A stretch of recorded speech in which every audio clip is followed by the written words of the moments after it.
Dear friends, both present in India International Center and online,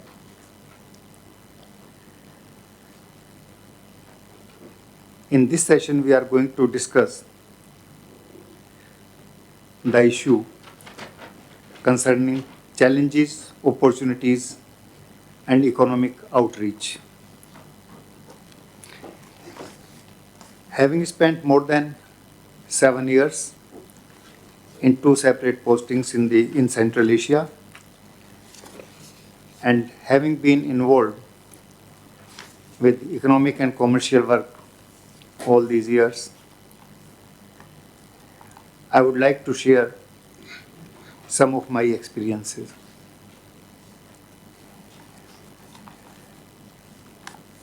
It is not a written text and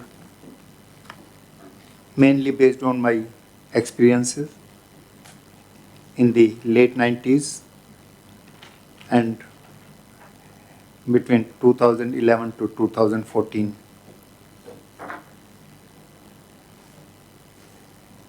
In fact, during initial years,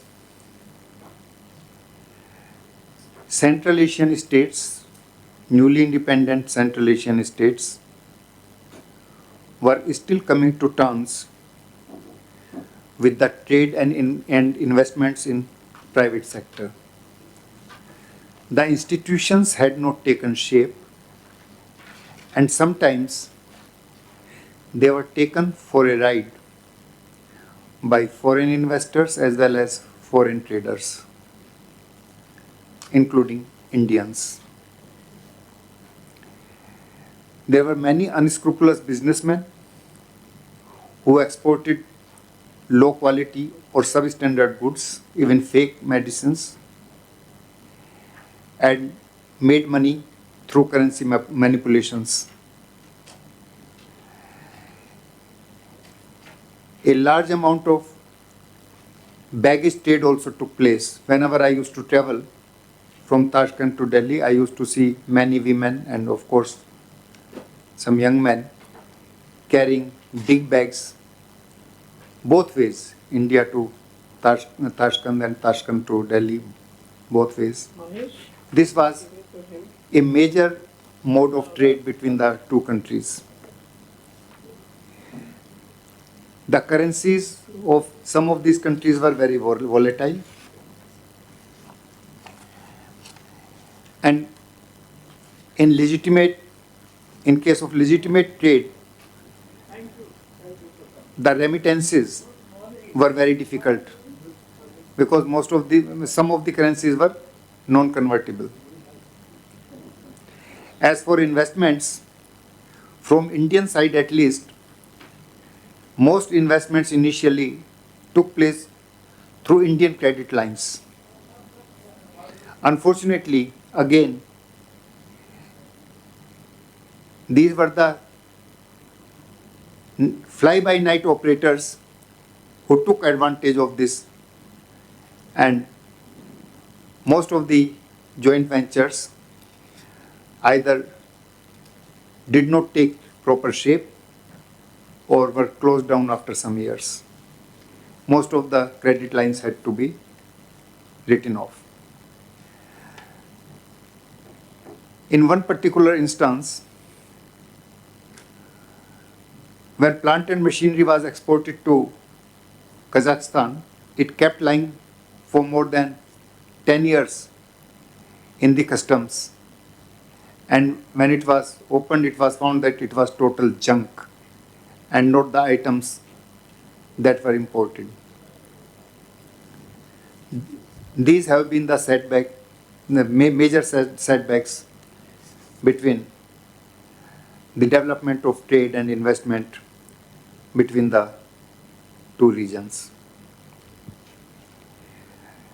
Most of the plant and machinery were over-invoiced.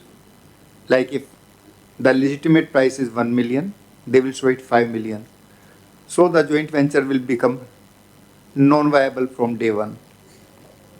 Equipment would be substandard or second-hand.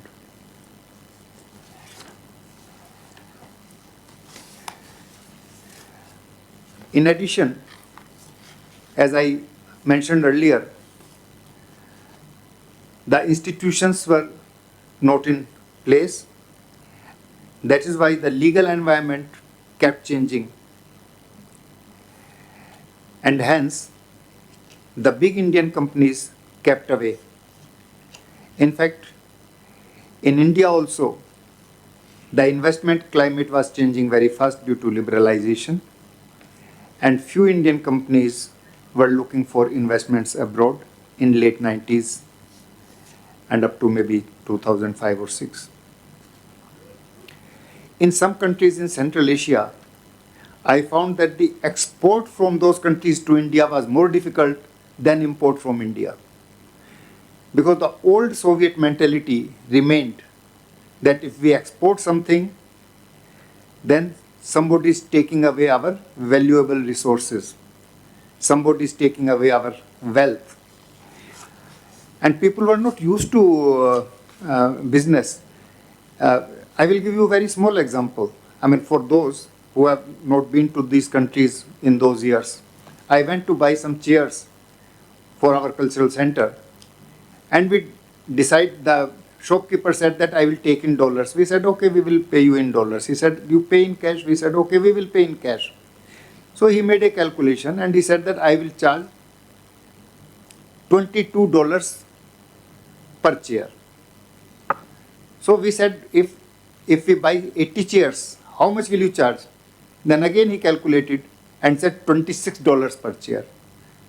When I asked why 22 becomes 26, instead of giving discount, you are charging more. He said, because you want more. So because I wanted more chairs, he wanted more money too. Another example. In Kazakhstan, all of a sudden, it was in 2014, when currency was devalued. And devaluation was quite big. I think almost 33%, it was devalued overnight, more than 33% or maybe 40%. So we had asked somebody to organize something. So he said, now devaluation has taken place, you have to pay more in dollar terms. Our deal was in dollar terms. If you wanted, you could take in dollars or equivalent tenge. But he said, now the prices will go up. We said, why? It should go down, in fact, in dollar terms. He said, no, because the tenge has been devalued. The currency has been devalued. So we work that way only. So these are some of the hurdles that we had. But of course, now things are taking shape. Institutions have been set up and people have got used to private sector trade. Now, what are the present hurdles? Yesterday we had an entire session about transportation costs and transit time, which makes many items of trade non-viable. Now, this is a long process. Yesterday we have already discussed it. I only wanted to suggest that we must identify those high value and low weight items and low volume items which can be traded by air freight.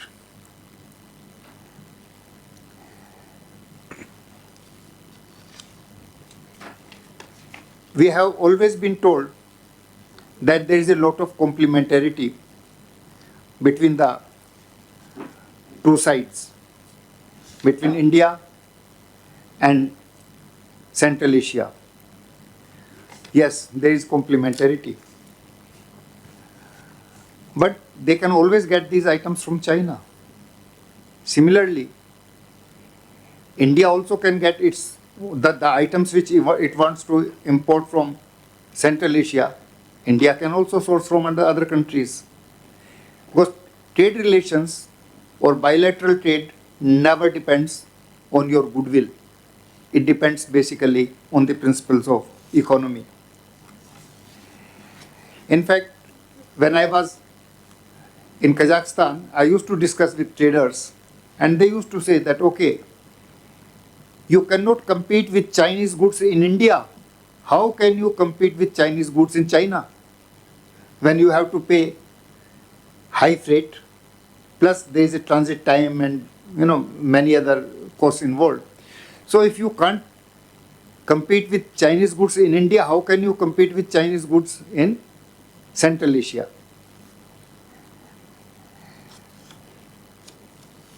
Then there is a talk about pharma sector.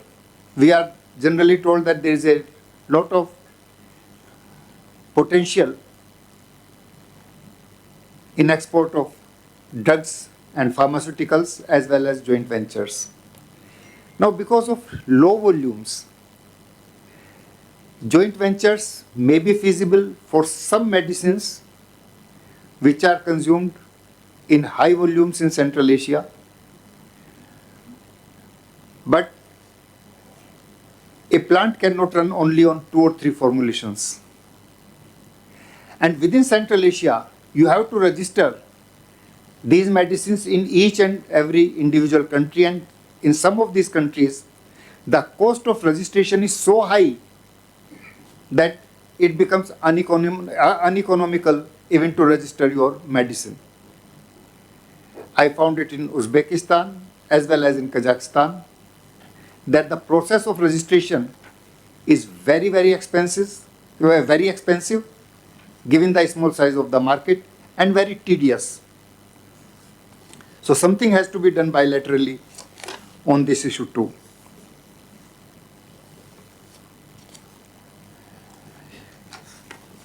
Now I shift to services sector. In services sector, everybody tells us to set up IT joint ventures. I spoke to many companies, also to NESCOM, STPI and other organizations, and they always told me that number one, language is a problem. Number two, the markets are very small for them. And Indian companies are basically outsourcing companies. They do not have their own branded software which they sell straight away. In fact, they do the servicing.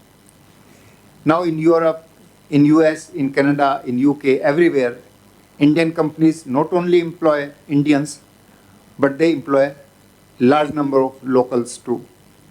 They are major employment generators in all these countries.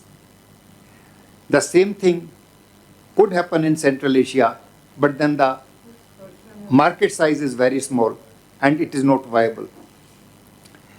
These things can be looked into, and maybe we can have group of countries where we can have joint ventures with the local companies, and a beginning can be made, and a beginning has already been made, I am told now. With regards to collaboration in education, a large number of students have been going to these countries for medical education, and hardly 15% of them, earlier it was much lower, now it is, I'm told it is about 14 or 15% of them qualify for practice in India. What happens to others, everybody knows.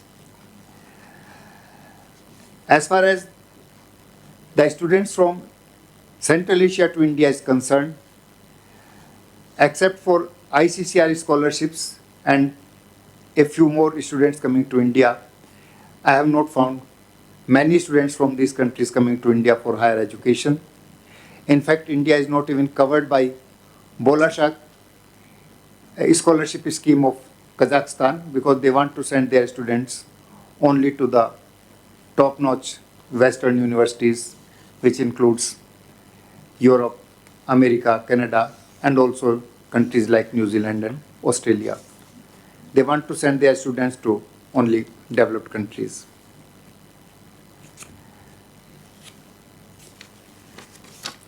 Now I talk of some other hurdles. Visa, business visa especially, is a very, very big impediment in some of the Central Asian countries.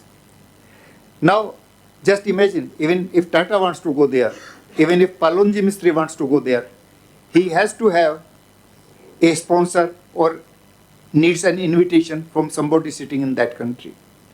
And the person sending invitation may be a jobless youth who is doing it for money. I had many discussions. In fact, in each Joint Commission meeting, I used to raise this issue, that at least you can give multiple entry long-term visa to top industrialists and their top executives, or to high net worth individuals who pay millions of rupees as income tax in India, plus who have multiple entry visas of US, Canada, Schengen, and other developed countries. If they want to settle down, they will settle down in those countries and not in Central Asia. And if they are billionaires in India, they are not going to do any mischief in your country. But my voice was never heard. So I think we have to do something about it. And then visas are issued for a particular period, maybe 3 days, 4 days, 5 days. One of my main jobs was to get those Indian businessmen, whatever be their seniority and wealth, does not matter, those Indian businessmen released who used to miss their flight or by mistake who used to overstay by a few hours, they were immediately arrested and sent to jail.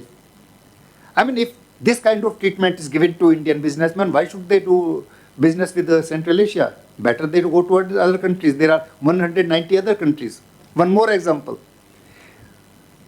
Ministry of Commerce, Government of India provided us $1 million, approximately $1 million, maybe slightly less. And through CII, we organized a big trade fair in Almaty.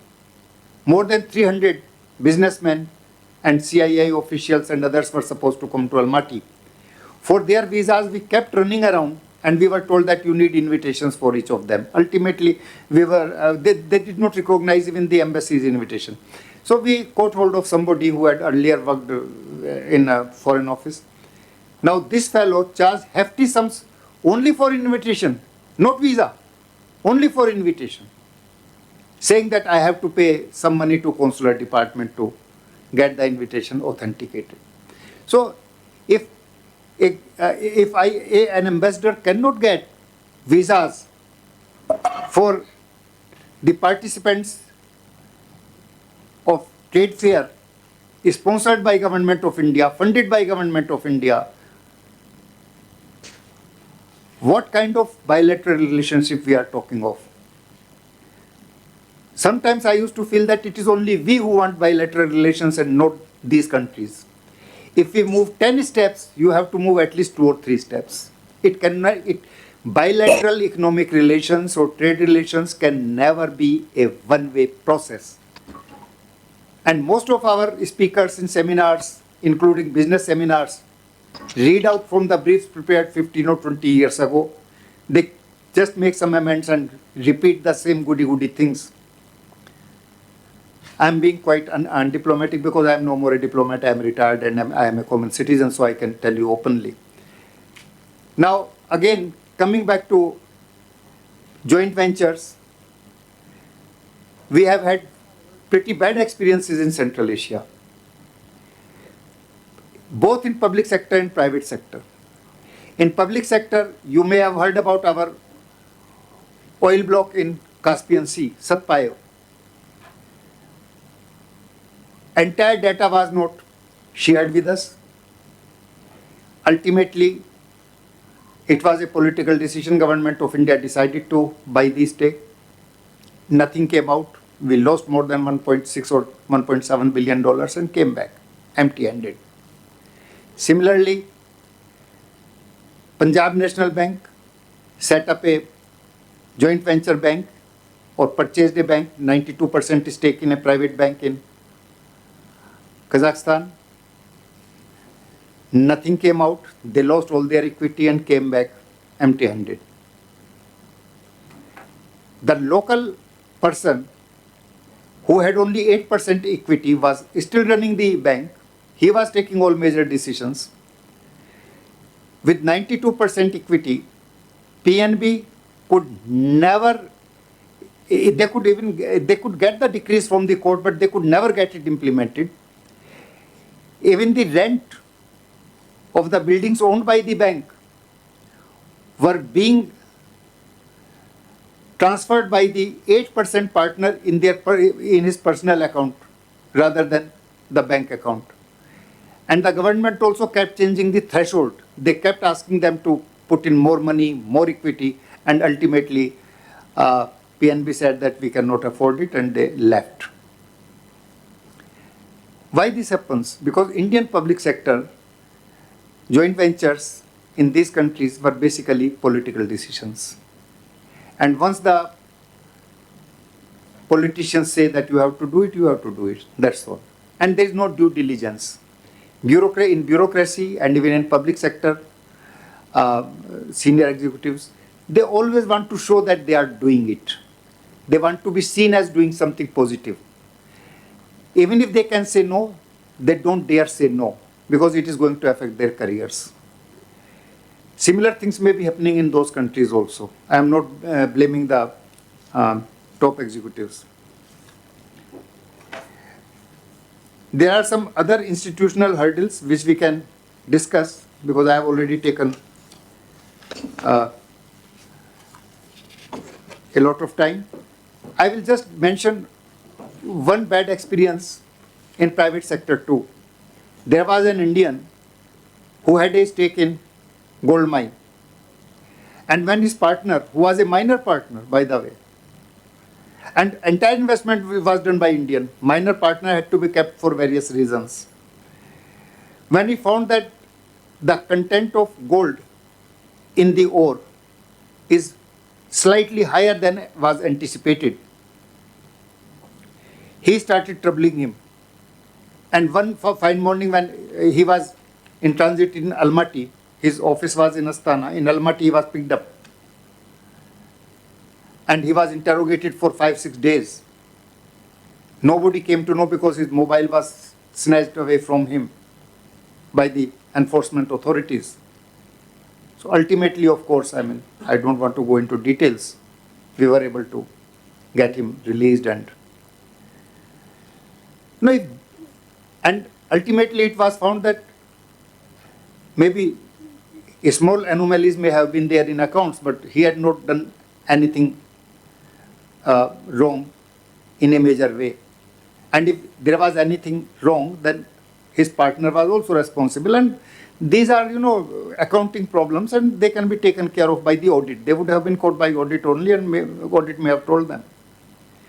But then, they are not listening to the Indian partner at all. And local partner, because he is an oligarch or he is a powerful person, has local contacts with the local officials of the enforcement authority, and he can trouble the foreign partner.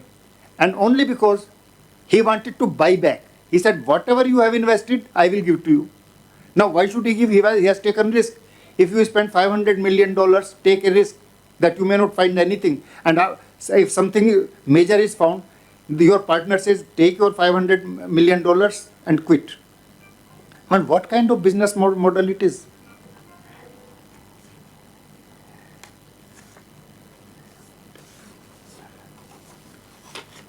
In oil and gas, in fact, the OVL, after, those days, Satpayo block investment was going on, but then they also bid for Total's 8.33% stake for $5 billion.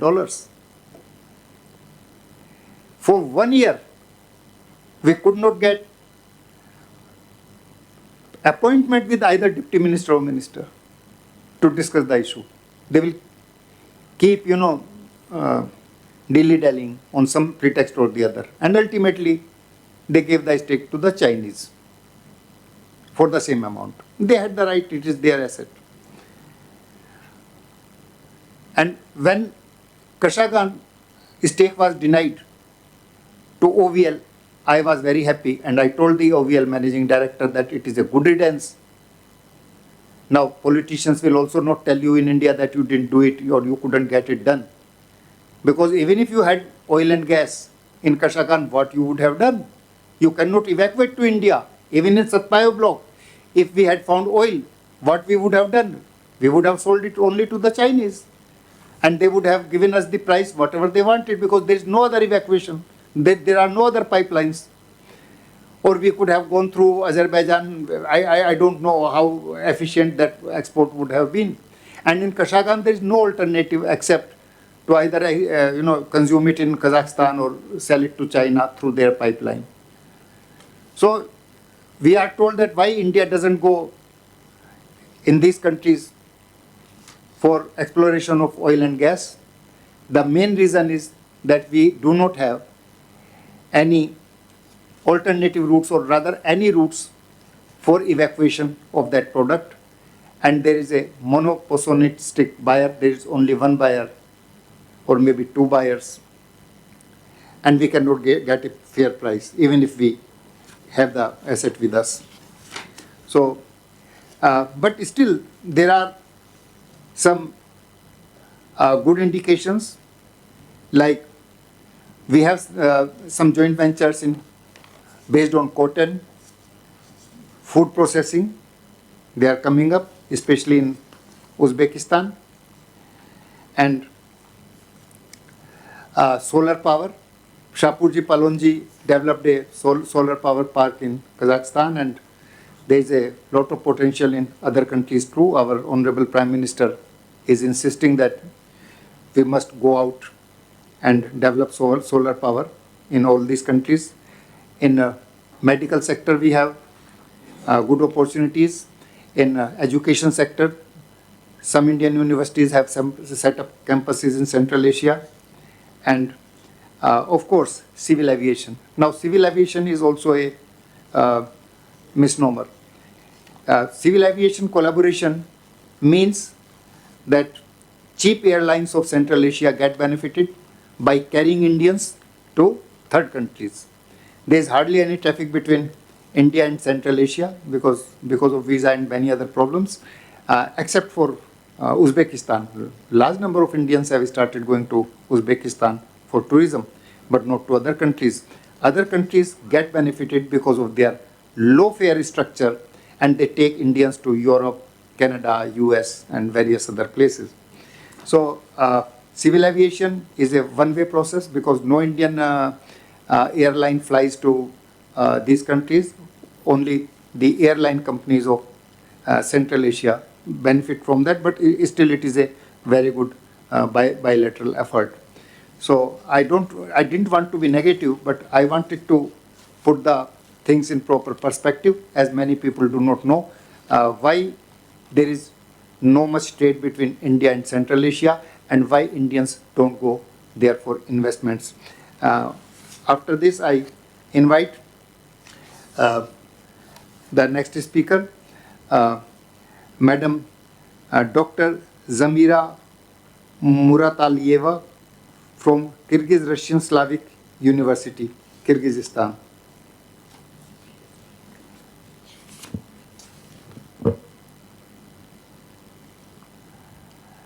So, Professor Dr. Zamira Muratalieva. Thank you. Пожалуйста. Dear Ambassador, thank you for your rather open and sincere speech.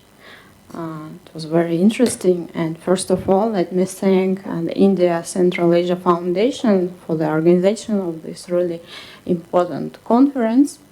And let me be a little bit more positive in my speech about our cooperation and about our ties. First of all, I'd like to say that if to speak about institutional connections, they are developing. If to speak, for example, about SICA, Shanghai Cooperation Organization, and C5+1 format initiated in 2019, it is of a huge interest for Central Asia. And maybe I can also agree that one of the problems of our region that our countries are really different, and we are still on the process of regional cooperation, and researchers and businessmen now, I can say they appreciate Tashkent's efforts to bring together our countries and to develop maybe some kind of a common projects that could be also interesting for India as well.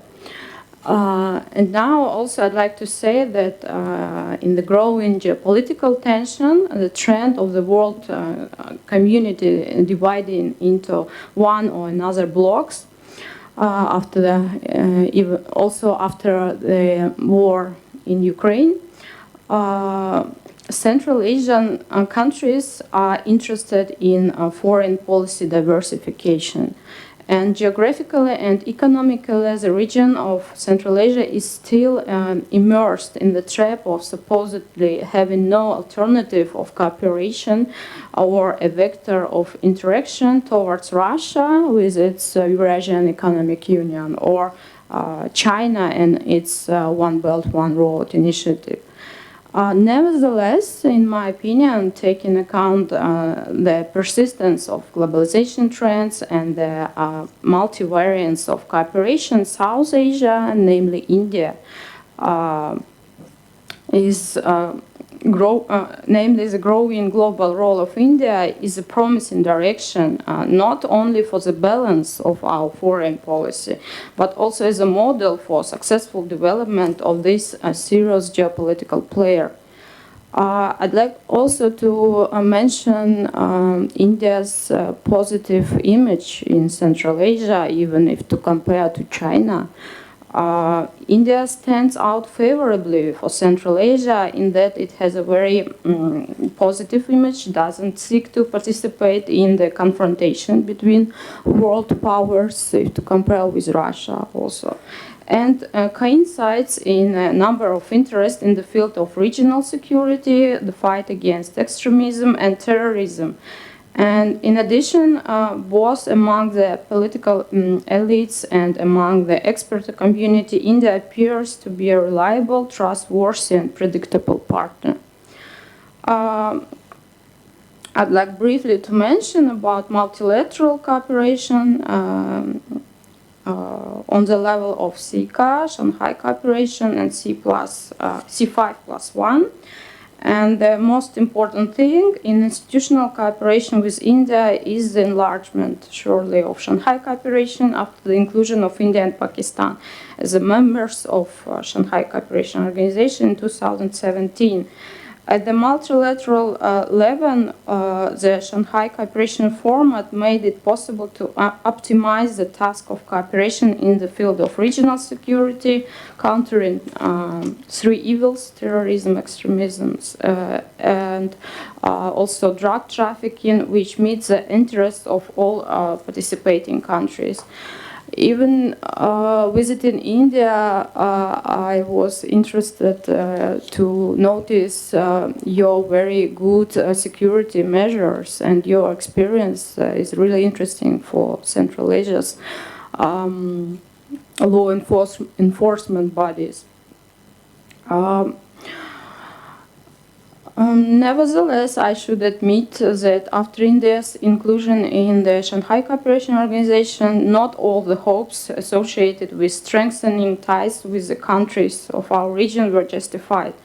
Perhaps in this regard, the logical development of relations between our countries was the foundation of C5+1 format in 2019, when the first meeting of the parts dialogue was held in Samarkand in January. The second dialogue, due to the pandemic, took place via video conference in 2020, and the third meeting was this year in January. And some interesting topics were discussed, like the creation of green corridor between India and Central Asia, the use of Iranian port Chabahar, modernized by Indian side, the establishment of the analytical platform for Forum of Analytical Centers of India and Central Asia, And thanks to the India Central Asia Foundation, it plays, I can say, a big role in connecting researchers and think tanks between our countries. I would say that yes, that we have still rather weak connections between think tanks, between researchers, but I hope that we can fill in this gap. It's also the development of a joint platform for IT specialists in the participating countries and other initiatives. And what an encouraging decision of the third meeting is the agreement to hold this summit once every 2 years and to make meetings of foreign ministers, other ministers regular. Among other significant outcomes are agreement to draw up a roadmap for the development of trade between India and the countries of Central Asia, and also to establish the Secretariat of India and Central Asia, like a new structure. The second part of my speech is bilateral interaction and logistics problems that were mentioned also in a previous speech. I also agree that it's a great obstacle for enhancing cooperation, and also I agree that bureaucracy, visa regime are also great obstacles for cooperation between our regions. And I'd like to mention that trade turnover between Central Asia and India in 2020 amounted to $3 billion, of which 80% falls to the share of Kazakhstan. The second place is for Uzbekistan, and Kyrgyzstan, unfortunately, is on the last place if to speak about trade. In 2020, trade between India and Kyrgyzstan amounted to only 48 million US dollars. But I can say that India is more important for Kyrgyzstan because among the Central Asian countries, yes, because among the Central Asian countries, the share of Kyrgyzstan is in the trade turnover is lowest. But among the countries of South Asia, Kyrgyzstan trades mostly with India, followed by Pakistan, and in third place is Bangladesh. I would not repeat about logistics problems. I would only say that Kyrgyzstan's connection to the multi-profile INSTC transport corridor can be a solution to bring the country out of the transport and logistic impasse, which will expand opportunities and improve economic situation of the country.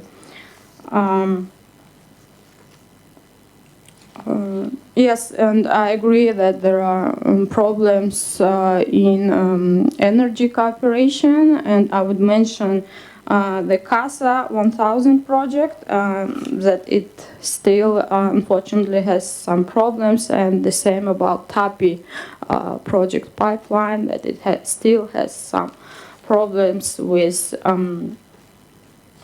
financing and security issues in Afghanistan. But relations between our countries are also developing in other areas. In particular, India countries to support the ANI air base they support ANI air base in Tajikistan after investing 70 million US dollars in its repair in 2007. And defense cooperation with Kyrgyzstan has been ongoing for several years and includes the establishment of the Mountain Biomedical Research Center in Kyrgyzstan. And India is also engaging in vaccine diplomacy with its vaccine Maitri program. Cooperation between India and Kyrgyzstan in the field of medicine is developing quite successfully. And according to the Ministry of Education and Science in Kyrgyzstan, nearly 77% of medical students are foreigners, and the majority of them are from India. about 14,000, and about 9,000 people they are from Pakistan, and then 5,000 students are from Uzbekistan. On the background of war in Ukraine, Kyrgyzstan faced also problems with the supply of medicine because the share of supplies of medicines and medical devices from Russia and Ukraine is about 60% of all imports. And now Bishkek is interested in import substitution of medicines from India. There are also a number of activities to promote the soft power of India in Central Asia and in particular in Kyrgyzstan. At the India Central Asia Summit held via video conference, the president of Kyrgyzstan, Sadir Japarov, emphasized the successful cooperation in the framework of the global snow leopard conservation program. Kyrgyzstan also expresses interest in activating Bollywood film projects in Kyrgyzstan, especially in our Isiku Lake. And they also discussed the exposition of exhibitions in our countries and creation of a dictionary of commonly used words in India and Central Asia, the annual visits of youth delegation from the countries of our region to India, and the creation of special courses for diplomats from our countries. In addition, it's interesting that yoga is rather popular in Kyrgyzstan, and an international day of yoga is planned to be held this summer in Kyrgyzstan. So I could say in my conclusion that gradually the ties between India and Central Asia are expanding, and the list of the projects are becoming more and more comprehensive. Nevertheless, yes, the potential of cooperation between our countries still seems to be not fully realized. Promising areas for cooperation could be new transport corridors, cooperation in IT sphere, promotion of mutual investments, as well as the expansion and diversification of foreign trade. And for Central Asian countries, it's important to know that the rapid settlement of the situation in Afghanistan, which is a bridge between our two regions, will contribute to the further development of economic cooperation between our countries. Thank you for your attention.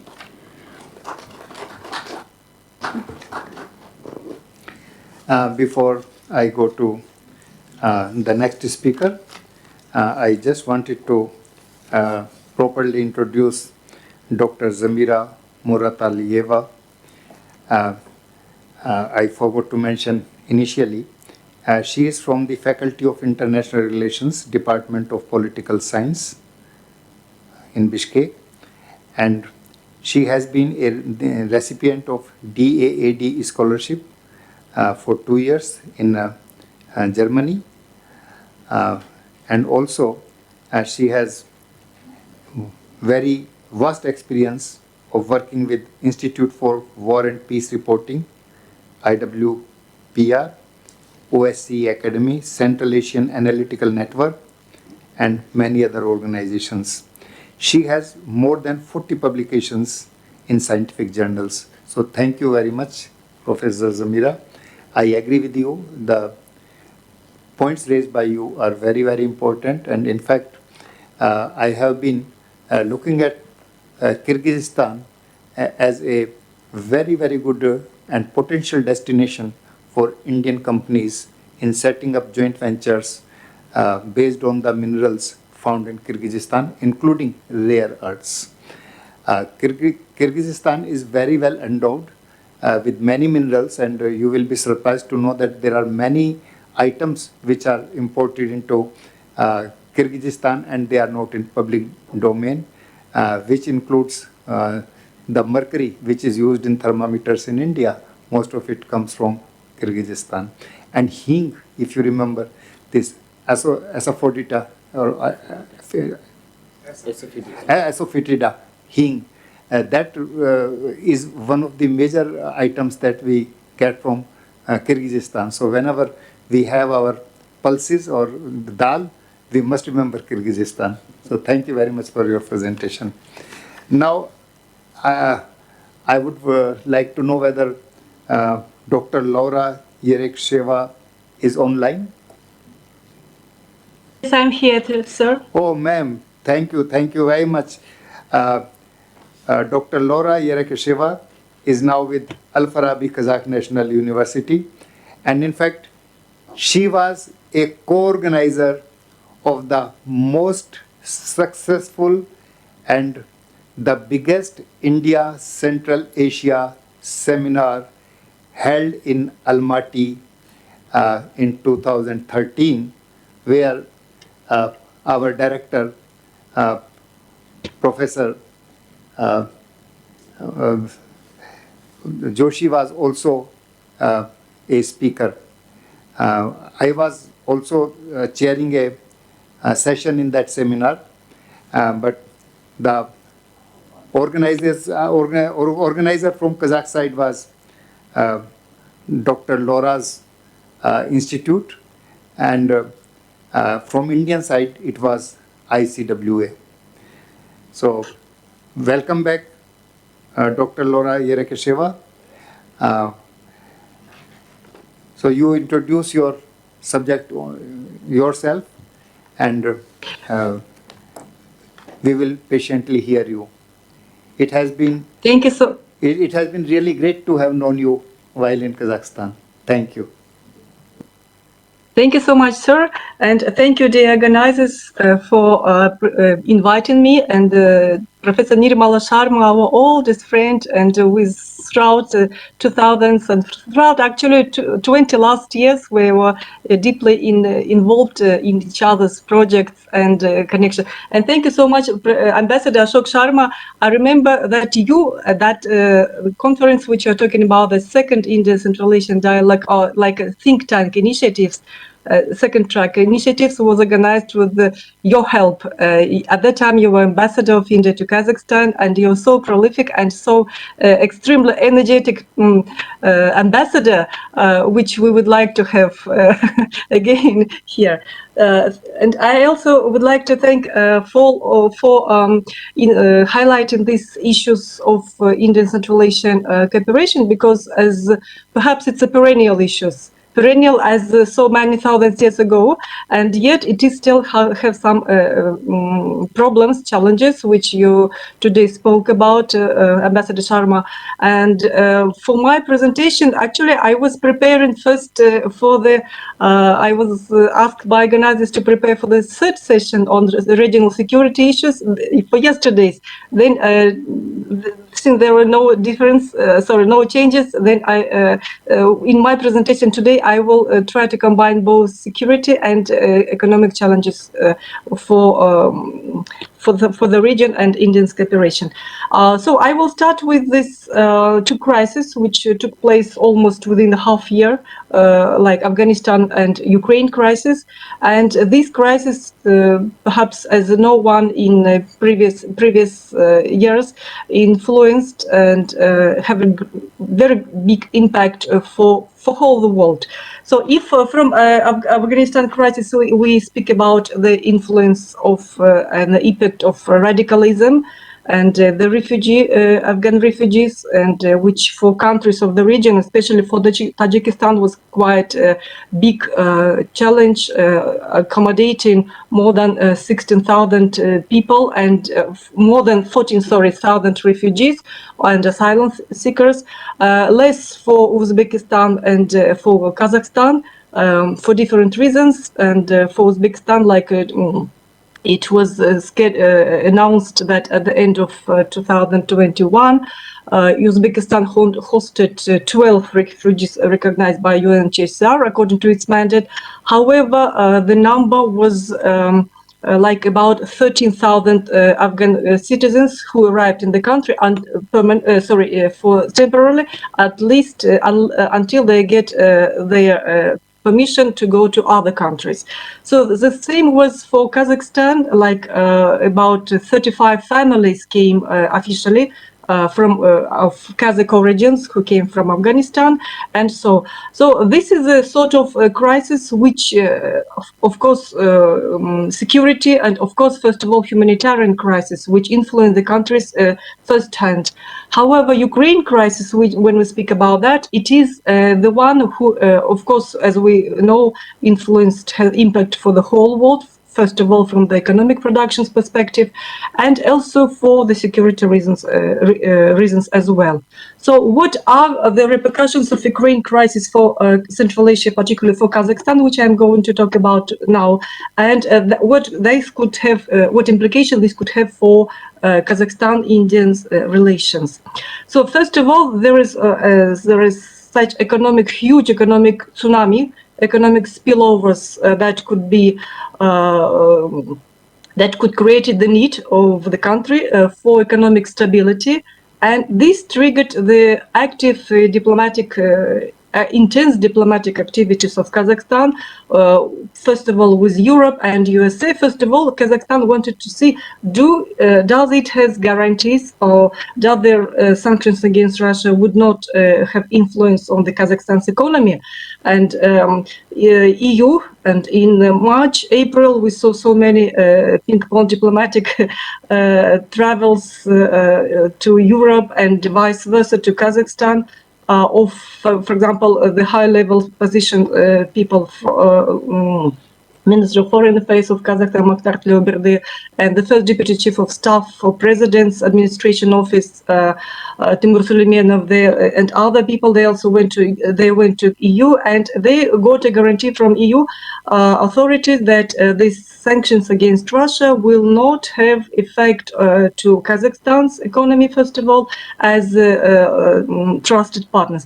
But in this way, I should mention that EU is Kazakhstan's first trade and investment partner, which represent over 1/3 of Kazakhstan's external turnover, like 29.7%, which accounted for last year, the year 2021.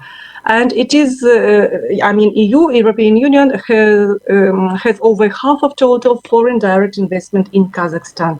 Kazakhstan also was first country which in 2019 prolonged and didn't prolong, but signed enhanced cooperation and partnership agreement, so-called EPCA, which started with force on 1st March 2020. So this means that this 29.7% of the country's total trade in goods as for 2020 with EU means that EU, of course, is not interested, especially nowadays within the various economic energetic crisis which they experience,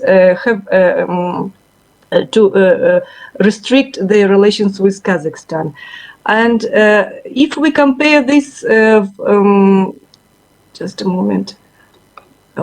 If we compare this with the US policy, equally same way, the Undersecretary for Civil Security, Democracy and Human Rights, Ms. Usra Zeya, she came to Nur-Sultan in April, particularly April 11, this year, and also assured that United States government has also taken many steps such as issuing licenses to help minimize the impact of these sanctions on the US and its partner economies, among which Kazakhstan is also. So, but that means also you should also take into account that Kazakhstan, United States, as she stated, looks forward to working with Kazakhstan during its second term on the UN Human Rights Council, and this is also could become a sort of leverage from their position. So, what could be the pure economic spillovers of Ukrainian crisis for Kazakhstan, as far as different sectors of its economy are concerned? As in any crisis, and we have both positive and negative effects, and first of all, what is the most striking elements, of course, are negative ones. And these negative effects, particularly in such oil and gas producing countries as Kazakhstan, could make the possibility to make its logistically to prolong and to make uninterrupted the chain of support of oil and gas delivery within different pipes. But the question is now here, what kind of pipes could be used, bearing in account that KTK, so-called Caspian Pipeline Consortium, which, by the way, has been experiencing some difficult problems, as it was reported by Russia in end of March this year, forced the Kazakhstan to redirect its oil and gas flows to other directions. But the main, most 44 million tons per year is pumped through these CPC pipelines, and for this it means that Kazakhstan needs to redirect to another pipelines, and one of the choice is there was proposals to suggest different choice, because China will not take much, bearing in mind that they also have overstocked norms stock, and from some experts, so perhaps through Iran there could be made redirections. But according to Minister of Energy Bolat Akchulakov on 25th March, he told that about very large amount it is possible for us, I'm citing him, to develop alternative routes to the full extent, but this will require a very large amount of time and is due to the fact that technical decisions need to be made. You may even have to build new pipes. Therefore, we can redirect a little more than 16 million tons via alternative routes in annual terms under the backup regime, he said. So that was could be perhaps like we see the Baku-Tbilisi-Ceyhan oil pipelines export is limited, also has limited capacity. So this is a huge headache for the country like Kazakhstan. But bearing in mind, on the opposite, the high energy prices, this could be somehow compensated at least. The other things is that the crisis, as I told you, could give, of course, as well positive elements, and among those elements, these are the needs for the country, and it is hope and thankfully it is understood by the decision-making people to stimulate to be more self-dependent. It looks like same as the Indians' Atmanirbhar policy, which self-dependence is a way for development and is a way to go to make a sort of breakthrough. And in case of Kazakhstan, this Atmanirbhar policy could be seen most visibly, perhaps in one sector, which is the agricultural one, because of course agricultural topic now theme is very highly debated and very much articulated because of the potential threat of famines as far as in Africa, or due to high economic energy prices, limits of production, and so. And this became a point of urgent meetings of Kazakhstan's Prime Minister office, which cabinet of minister, which told that the government of Kazakhstan announced a pool of investment projects that they want to implement in the country within 5-6 years, within the middle term time period, with the participation of Russian, Chinese, and Western investors. And a place for Indian investors. How this is possible? This is also stipulates perhaps by the specific of the agricultural development in the country, because as of now, Kazakhstan, and by the way, 760 projects already has been listed on the official website of the Prime Minister of Kazakhstan, and most of these investments, I mean, like 20% of all these 154 projects, are related to the organization of a complete chain of food production in the country, from growing raw materials to its complete processing. This is what we needed in Kazakhstan from the very beginning, because as a raw materials producing country, whether it is the oil and gas, whether it is the meat, whether it is the grain and wheat, we unfortunately didn't pay much focus or attention towards the full chain production scale and processing, complete processing. And perhaps now the time has come that we need to fulfill these obligations before the people of the country. And the situation when the Kazakhstan, from the agricultural perspective, most self-sustainable, whether it comes to the milk products, to the grain products, to the meat products, to a less extent to the milk products, because we still have, though we have, like in as far as the eggs production is concerned, we can supply ourselves and even oversupply. But as far as milk processing products, we need to import, particularly within the Eurasian Economic Cooperation Union. It is Economic Union. We have this possibility to fill in this gap through the trade turnover with Belarusian and Russians and with Kyrgyzstan project, milk projects. However, this is not enough. If we look at the picture relating to the percentage of different countries' trade turnovers with Kazakhstan, we could see that, as I told you, the European Union accounts for almost 30%, almost one third of the whole trade turnover of Kazakhstan with the foreign countries. The Eurasian Economic Union is also the had a big share, like a quarter, almost a quarter, and for last year, 2021, it accounted for 26.1 billion US dollars. And this share rose even from 23 to 25.7%, even higher for the last year. But that is also perhaps because of the influence of impact of the pandemic, global pandemic. As for Kazakhstan-Russian trade turnover, it also increased by 29% in last year. As far as China is concerned, China's share is, I'm giving the figures, of 16.1% of countries' Kazakhstan foreign trade turnover, according to the Bureau of National Statistics of the agencies. And this is, we come to the very specific questions, where India does stand in this situation.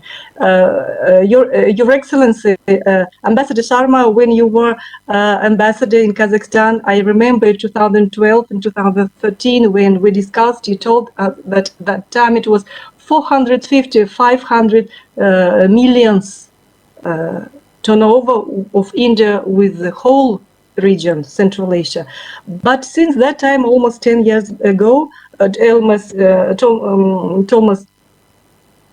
10 years later, we could see very same situation. Now the trade turnover of India with Central Asia, it's about $2 billion, out of which $1.1 billion with Kazakhstan, and 80% of that trade goes for export of the raw resources, energy resources.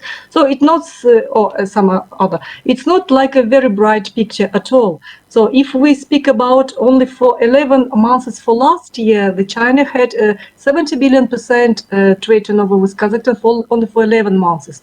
And $2 billion US dollars for the whole region, it's absolutely nothing. And you also spoke about the reasons for that, the connectivity, the infrastructure, which, I mean, also like visas, like attitude. I must say that I would say that for today this attitude is a little bit changing, but the reasons which you spoke about in your presentation today, like for neglection of Indian business vis-a-vis other from other countries, I think that could be also referred to the systemic issues and challenges with problems which we had here, which we had in Kazakhstan previously, and the situation in tragic January this year, situation which took place in Kazakhstan, fully opened this process of underground so-called another sort of economy, because when we see the economy nowadays from the perspective of the nepotism as oligopoly, what nepotism is a clan-based economy, which we make preference for some companies, for some peoples, based on your personal relations to this or that people. So this sort of nepotist economy resulted in the fact, and it was admitted by President ICAF, that 162 people of Kazakhstan own half of the country, while 50% of the population have less than 50,000 tenge. It's like roughly like little more than $100. So making $1,000.3 per year. So what kind of development you could speak about? You could speak about development, but development for the question for the whole country, or development for these 162 people who own the half of the country. And thanks God, now situation is changing, and the way towards more accountability, towards more transparent, towards more social lifting, especially as far as youth are concerned, because youth is a very important element of all Central Asian economies. In Central Asia, we have a youth demographic dividend, and we could have this youth demographic dividend if we invest in youth. So from this perspective, all these challenges which we're speaking today as far as India and Kazakhstan or Central Asia, three to Nova are concerned, could be resolved systemically from the holistic perspective, I say this, and investing not only in some parts of economy, of sectors of economy, which is necessary, but investing also in the youth. And this is also could be one of the strategical or challenges reflecting the security issues. So this is, I would like to finish going to the last part of my presentation for possibility for IT sector. Where, yes, we know that IT sector is very well developed in India. It is starting being developed in some parts of the region, like in Kazakhstan, in Uzbekistan, but perhaps not to such extent. And this, which to my view, Ukraine crisis could boost IT development sector, at least could trigger the boost as well. And the first indication of these possibilities we also saw during the March-April stretch of time, when some IT sectors, people of Russia came to Kazakhstan as well as to Armenia, from Russia and Belarus, came to Kazakhstan as well as to Armenia, Georgia, with whom we don't have visa issues, visa procedure, sorry, and to other countries, so those who had European or US visas. So these people came, and particularly they established themselves in Almaty, in Karaganda, which now is trying to make themselves as a cluster, IT cluster, in Nur-Sultan. So those people who could contribute distantly, and they found that. But the other element of this, the agreements which Kazakhstan made, like in September last year, when the previous Prime Minister Askar Mamin signed agreement with the Sberbank of Russia on making memorandum for future investment by Sberbank or Sber ecosystem to IT sector development of governmental digital infrastructure in Kazakhstan for some good sum of money. And буквально, recent, a few days, 2 days ago, Minister of Digital Resources and Aerospace Industry, Baghdad Musin, told that this agreement could not be signed. And he envisioned that I'm citing him, we in principle are now more inclined to the fact that we can, with companies from Kazakhstan IT market, slowly start creating a Kazakhstani domestic platform. Why should we refuse? We will do what our country needs with the involvement of Kazakhstani specialists, with the involvement of domestic state institutions. But we will not close the windows of opportunities to attract foreign specialists to help in the implementation of our Kazakhstani platform. So it means that it's a sort of signal that is given to outside, first of all, to Russia, that I would say this is strategic in, in strategic investment, like governmental digital infrastructure. It means you have access to all database of all citizens, wherever they work, from different segments of economy, from different perspectives. So this is a strategic issues, and these strategic issues could be and should be done by Kazakhstani IT specialists with the invitation of other foreign. So it came to me, but among these foreign specialists, IT specialists, they could be different countries participating, perhaps why not from India. So that is just briefly which I would like to speak about this IT sector, because as far as Kazakhstan is concerned, as I told you, in different cluster offices now, there are IT parks. And this IT hub in Almaty, for example, it has been developed in its own natural way, whereas in Shymkent, Astana, or Nur-Sultan, Karaganda, they have been developed with a huge investment from the government. So it means that the articulation by the government of the need and importance of this sector is big, and that could be perhaps one of the fields which could give us a platform for cooperating, regionally or bilaterally with India. So on this, I would like to complete my presentation, because I'm afraid I took perhaps much of your time, and will be happy to reply questions if you have. Thank you very much again for organizing this wonderful seminar, which I hopefully for almost 2.5 years not participation physically in physical presence, but online. I envy you that you are there and have the possibility to discuss this in person. Thank you. Thank you very much, Dr. Laura Yerekasheva. You have covered many subjects within such a short period. So thank you very much for that. From your presentation, we can understand that one size does not fit all, and Central Asia, as well as Kazakhstan in particular, should never be seen from the prism of some Western countries, which have been the biggest mistake which some countries and some intellectuals have made.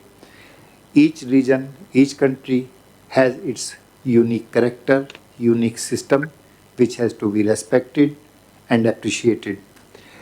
Kazakhstan is the biggest economy in Central Asia, and it has the potential to become an accelerator of growth in the region.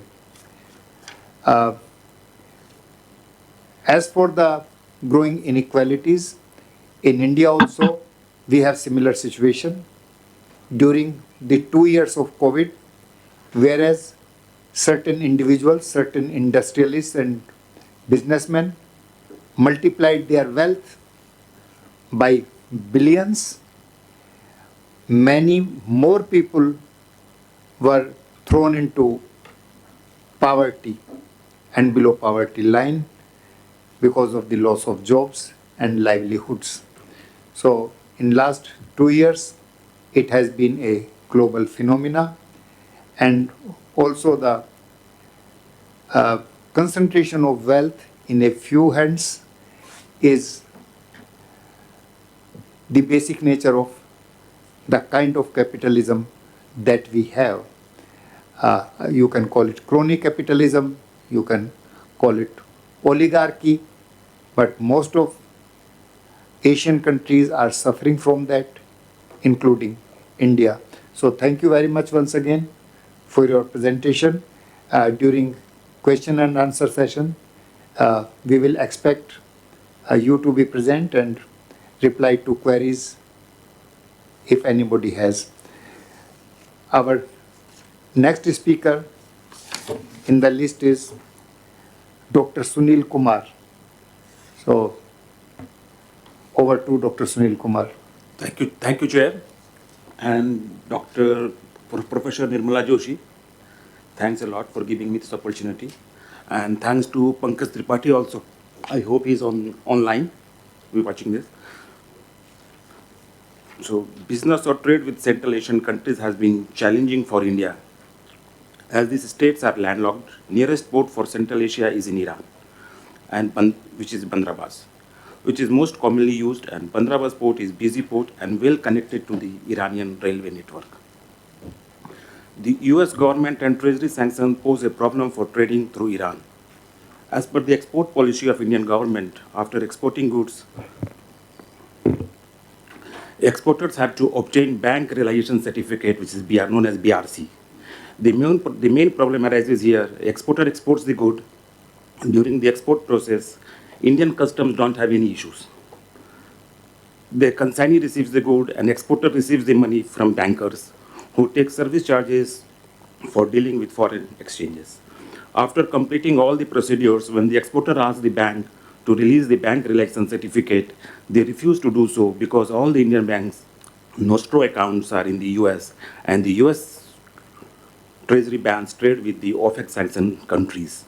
Although there is a government circular, if a payment is received from the consignee, even if Iran were used as a transit corridors, shippers should not be placed on the caution list.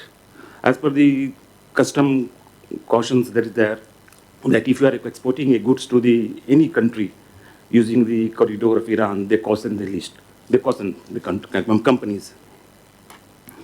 In view of US sanctions on Iran to operate smooth business with strategic partners of India invested in Chabahar port, which is free from US sanctions, which will make it easier to increase trade volumes with the Central Asia, and it can be used as a transit corridor to Central Asia and Europe. Chabahar has been not popular among the Indian business community till now due to the relatively weak logistical service and infrastructure and a lack of dissemination of proper information about the port. To promote Chabahar, therefore, the government could consider giving rebates on transport using the port. The rebate should be based on the notion of freight equalization. That means the freight charges incurred on sending container from Indian port, say Nhava Sheva to Uzbekistan via Chabahar, should not be higher than via the Bandarabas route. This would be a temporary measure for a few years and could be discontinued once the traffic through Chabahar increases and logistic efficiency improves. It is quite probable that over time, transportation of Indian exports and imports to Iran and the Central Asian republics via Chabahar becomes considerably cheaper. Key issue factors behind the low volume of commercial activity at Chabahar port includes lack of awareness among traders, exporters, and freight forwarding agents. Third is the vessel connectivity. Shipping lines don't want to work through Chabahar port due to the negligible vessel connectivity from an Indian port directly to Chabahar port. Currently, the main option to reach Chabahar port is through Dubai's Jebel Ali port. And from Dubai to Chabahar, 1 or 2 feeder vessels are available in a month. Duration of the transit time is almost 1 week from Delhi to Chabahar. For example, if today Indian exporter wants to send the goods to Afghanistan through Chabahar port, it will take about 25 to 30 days to reach via Dubai. While directly from, say, to Indian port of Mundra to Chabahar, it takes only 3 to 4 days. Operational issues. Currently, cranes and other equipment positioned at Chabahar are limited, which is not sufficient for handling increased vessel activity and Indian ports. Indian Ports Global Limited has floated a tender for rail-mounted quay cranes, and other types of operational equipments are also being procured by IPGL. To improve the Chabahar port uses and promote Chabahar as a transit hub, especially for the Central Asian country, involvement of Indian vessels. Presently, no Indian vessels are available on this route.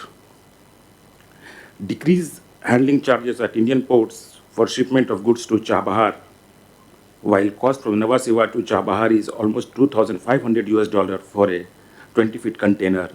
The same from Nhava Sheva to Karachi is $1,100. Development of warehousing facility at Chabahar to store consignment for repacking, relabeling, and assembling goods. And formation for corridors for perishable items like fruits and vegetables. Due to the COVID-19 pandemic, the transportation of goods between the Central Asia and India has become more difficult. Cargoes between India and Central Asian countries through the sea route declined and become more expensive. Freight cost from Nhava Sheva to Jebel Ali Port, Dubai was approximate 250 US dollar to 300 US dollar earlier. Even at times it was free. Only customers had to pay handling charges from Nhava Sheva or any Indian ports to Dubai, Jebel Ali Port. By handling, only had to pay the handling charges or terminal. Now it is an increase to 1,200 to 1,300 US dollar for a 20-feet container. Firstly, the price was affected due to pandemic. Now it has been hiked due to the additional war surcharge being imposed on freight, India, Dubai, or from Indian port to Jebel Ali or to Bandar Abbas. During the pandemic in 2020, the transportation became difficult due to strict lockdown. There was a shortage of manpower at all ports and cargo terminals. In spite of lockdown, demand for essential goods and medicine was at peak. To maintain demand and supply chain of new route came to the use through the port of Mersin in Turkey. Indian port to Jebel Ali to Mersin and Mersin to the Russian ports or to the Central Asian countries via rail route or by the surface transportation. The trade between Central Asia and India is enlarged, and in coming years it is going to increase in many-fold. However, to increase the volume of trade with Central Asian states, the government will have to facilitate and ensure a better environment for trade. This could be done through the preferential trading status with the Central Asian countries. Formation of coordination committee country-wise in which members should be persons dealing in that sector or region from both countries. This committee will support and communicate, will help to resolve or facilitate all these issues occurred during trading. Encouragement in formation of joint ventures in India as well in Central Asian countries. The other is the major part is that is the ease of getting visa. Generally we face to get the visa in Central Asian countries. Second is the special tax policy for women business person for women empowerment. Some other sectors which can be promoted from India, that is the ceramic products. India manufacturing in the construction material segment is increasingly sophisticated and competitive. With a little orientation towards the Eurasian Central Asian market, it is likely to significantly enhance export of, for example, ceramic tiles. The orientation can achieved easily provided there is a system of feedback from the traders acquainted with the region to the industry. In Central Asia, the whole body tiles or a black base are in vogue, and slightly tweaking in the process by Indian tile making companies can significantly enhance the sale for the tiles in the region, which is witnessing a construction boom. The small town of Morbi near Rajkot is manufacturing hub for ceramic goods. Morbi's journey had started with the manufacture of white and brown pickle jars across India. Later on, it started manufacturing toilet seats, which is very common in Uzbekistan and Kyrgyzstan. Now manufacturing has developed from ordinary pots to Western toilet ports and urinals. At present, type of multinational brand, Kohler and Jaguar toilet pots are manufactured in Morbi. Currently, Morbi has established their brand in the global market for ceramic tiles with good quality and almost copied all the colors and design of international marbles and granites with 3D and digital design. Today, Morbi is exporting different qualities of vertified tiles, simple gloss, high gloss, and flame finish for interior and exterior wall claddings, floors, and stares to a large number of countries across the world. One of the owner of the ceramic tiles, the Spyron leading manufacturer, informed that the company had started exporting to some of the exporting construction company in Uzbekistan, that is SD Kurlushavda Limited. Other items which can be exported from India, that is granite and marble slabs, wooden laminates, wood and plastic composite boards, garments, apparels, medicinal formulation, which is already taking a huge export is going on from India. And the new item can be added in the medicinal product, that is API, active pharmaceutical ingredients, bulk drugs, footwears, water repellent fabrics, which is a newly for India and the Central Asian country to be. Sugar of grade that is SS31, that is a fine sugar with the smaller size particles which is used in the Central Asian countries, can be promoted. Tea and coffee beans. Sectors in Central Asia sites that are promoting that is cotton processing machines, which is far cheaper than the Italian brands which are getting exported from the Europe. Joint ventures in medicine formulation, which can be done in the Central Asian countries, that is in the medicine formulations, as our chair told earlier also in the morning, in the skin and hides, in processing of semi-finished leather, that is wet blue, which is already there doing, but it should be modified in a better way. Recycling of metals, that is utilization of a lot of metals are there which are used as scrap, and that scraps can be made in ingot, and India is a huge buyer of that ingots. Utilization of used lead battery, polyester filaments, cotton yarn, and cotton products. And the medicinal herbs, that is which is very commonly grown in that the Uzbekistan, that is licorice roots and valerian, and asafoetida from the Uzbekistan, Kyrgyzstan, and Kazakhstan. But there is an explored part in that is in Turkmenistan, that is yet that is should be extraction of acidura can be done. But there are some the legal or the country's policies are not allowing. I think that is a very wonderful opportunity for Indian businessmen that Turkmenistan will be access for investment in extraction of asafoetida from Turkmenistan.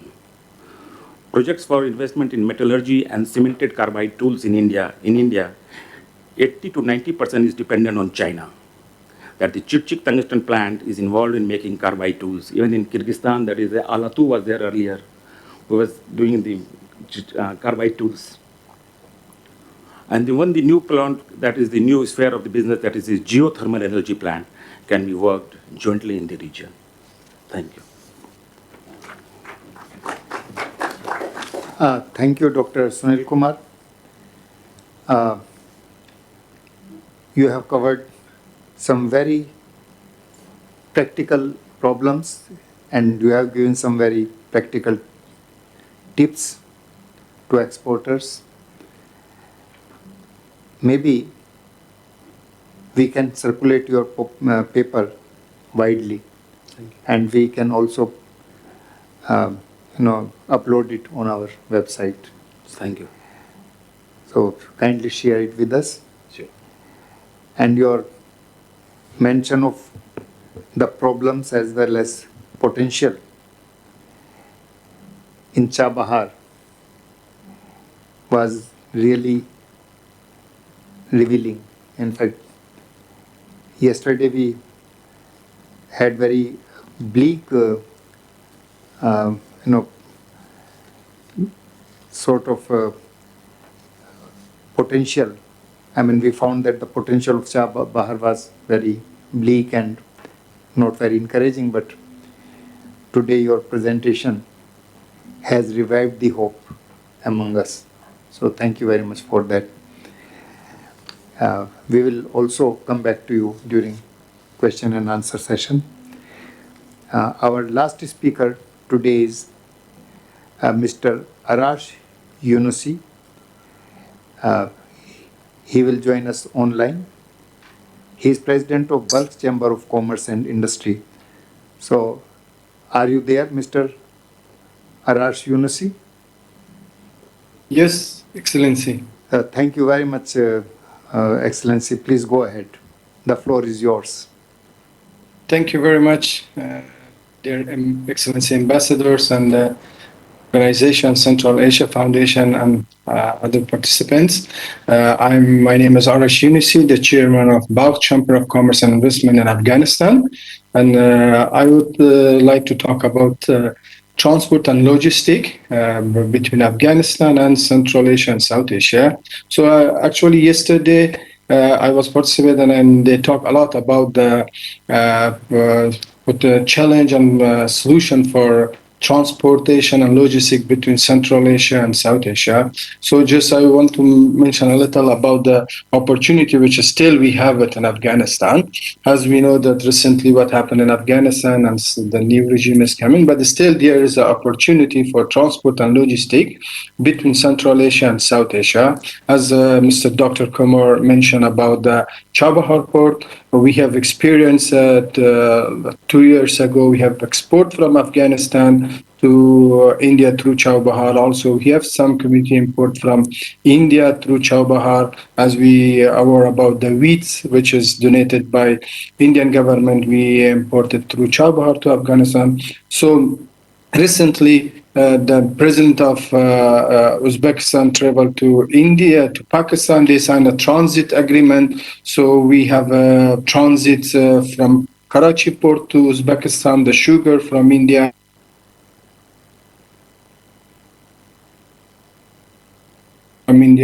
medicine and some other community through Karachi port. So we put it, the political issue on one side, and we want to take this the opportunity for these transit and transportation and logistic, how we can go to the shortest way and make it the because what's happening in now in Ukraine and the transit and transportation in the Russian corridor, we have seen there's a lot of challenge and problem, but there is now we can the closest and nearest that we can go through Afghanistan to South Asia and Central Asia.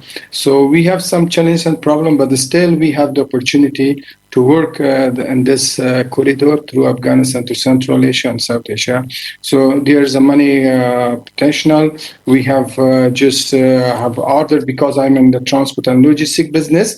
I have the order for around 5,000 tons sugar from India to Uzbekistan through Karachi port. So this is, I think, starting the business transit between India and Central Asia. So we have also requests from Kazakhstan about this corridor, working through Chabahar ports. And also through Karachi port. So we have this opportunity, and we need to use this one. And actually, that Afghanistan is now the member of the TIR. We can use the TIR corridor also. We can use the TIR. We have the membership of the TIR in 2013. So we have some cargo. We use the TIR also from India, and also we have Afghanistan, which is bordered with Tajikistan, Uzbekistan, and Turkmenistan. So what Mr. Kumar said, how we can enter the Turkmenistan market, so we can work it through Afghanistan. We can Chabahar connecting through Afghanistan to Turkmenistan, this corridor. So this is all what I said, because still we have some issue in our political issue in Afghanistan. And I heard all these things from you, Excellency. I don't have anything else, so I just want to listen from you. And if there is any question, so I'm ready. Thank you very much for attention. Mr. Yunusi, it is wonderful to hear from you that it is possible to use Afghanistan as a transit country between Central and South Asia. Could you kindly tell me what is the route you suggest between India and Central Asia via Afghanistan? How you will take it? Which route you take? Excellency, at the moment we have two ways. One is through Chabahar port, which is they have some challenges. What Mr. Dr. Kumar mentioned about the sections and banking system. So currently, if it is what we have currently in this transport businesses, we use it Karachi port. Now it's operating from India to Central Asia. We have currently we are transporting the sugar from Karachi to Uzbekistan, and also from Karachi to Tajikistan, the community from India, medicine and etc. And for trade between India and Afghanistan, which route do you recommend? Like We use it Bandar Abbas right now. We use it Bandar Abbas from India to Bandar Abbas and to Afghanistan Islam Qala through Iran. You may be aware that a few months ago, the dry fruit prices in Delhi have gone up astronomically. And it was because Yes. of the disruption of supplies from Afghanistan. So which route do you recommend for export of dry fruits from Afghanistan to India in these circumstances? Actually, this is, as you are aware, Excellency, before we have the air corridor during the Republic government, and it's got very well to India. But still, we are arguing with now with local government to open again this air corridor to India. Our airlines come here now negotiating with both Indian government and also with local government and how to start, because we want to separate the business with the political issue, that at least we can So, Mr. so we can use it through Chowbahar, because we have experience before we exported through Chowbahar to India, the dry fruits and other community. So, Mr. Yunusi, the participation uh, of people like you in our seminar has given it a new direction. In fact, it is much better to hear from the practitioners who are in the field, who are doing business themselves, who are taking the risk, and who are facilitating bilateral economic relations, instead of listening only to those who are sitting like us in their air-conditioned rooms, reading reports and writing articles. So thank you very much. People like you uh, are really important to us, and please keep in touch and we will interact more often.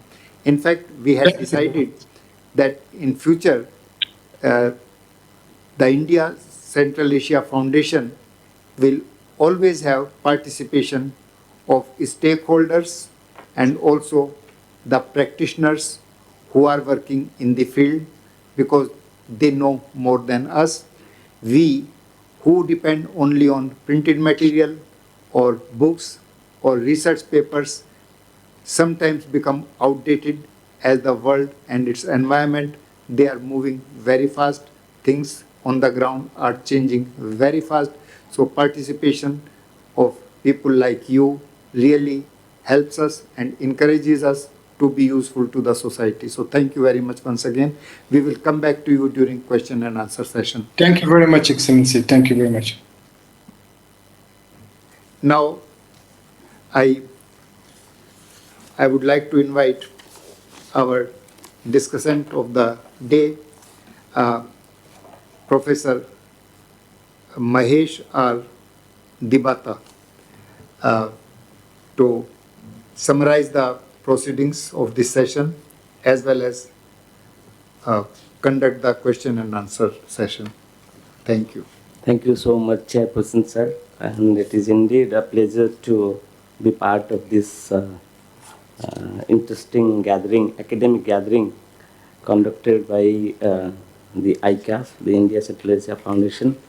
And I sincerely thank the ICAF, the organizers, and especially Professor Nirmala Joshi ma'am. She is my teacher, and thank you, ma'am. And the session has some interesting 4 papers, and the floor was opened by none other than an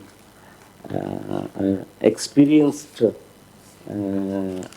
Ambassador Ashok Sharma sir. While describing his experience in Central Asia for over half a dozen years, especially in Kazakhstan, he highlighted the process of privatization of the essential ingredients of the process of economic development in the newly created Central Asia republics.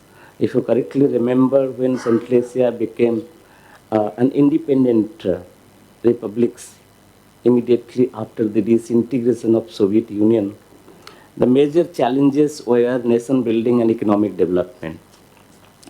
So the focus of these 5 Central Asian countries was the development, economic development of the nascent republics.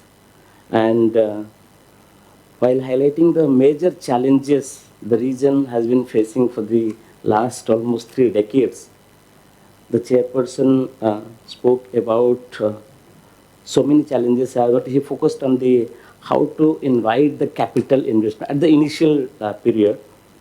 And there are other issues he's already told, I'll not repeat those.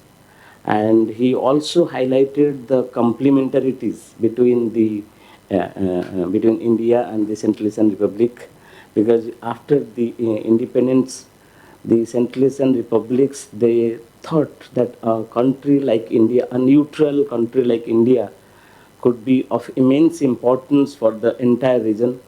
And forget about the last 2000 years of historical and cultural linkage between the two.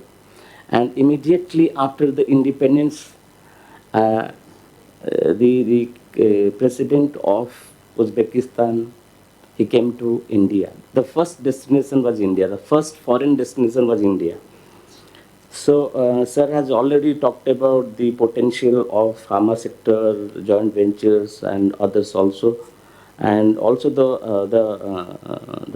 other hurdles, institutional hurdles like visa problem, the joint ventures, and the problems related to the oil gas sector and the civil aviation sector also. However, he also expressed about expressed hope about the joint ventures in cotton, food processing, and solar power. And at the end, he gave a clarion call for more efforts for the bilateral relations between India and the Central Asian, at the bilateral level, at the trilateral level, and also at the multilateral level. And a couple of foreign scholars, academics, and also specialists who spoke here this morning, Professor Zamira Muratalieva from Kyrgyzstan and Professor Laura Ereksheva from Kazakhstan. They also spoke about the commonalities between the two countries, two regions, India and the Central Asian republics. And Professor Zamira, while starting with a positive note, he admired the India's present clout at the global corridor, which she thinks is important for the economic development and the development in the foreign relationship of the Central Asian republics.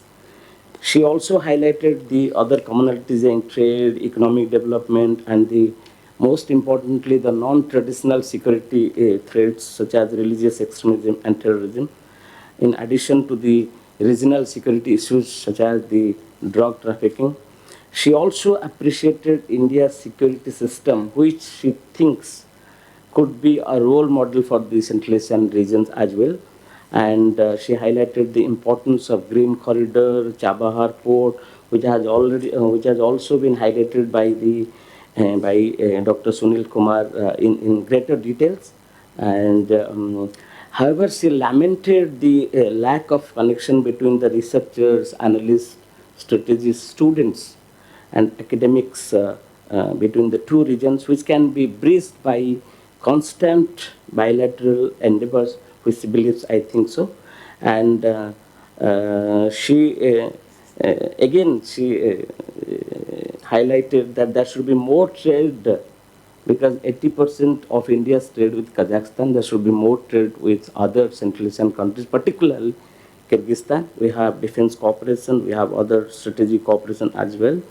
And she also gave a focus that Kyrgyzstan should be added to the INSTC, which could be a pointer to the growing bilateral relations between India and Kyrgyzstan. She also talked about the development in areas like defense cooperation. She appreciated highly India's vaccine support during the pandemic, the couple of years of pandemic. The pandemic is still not over.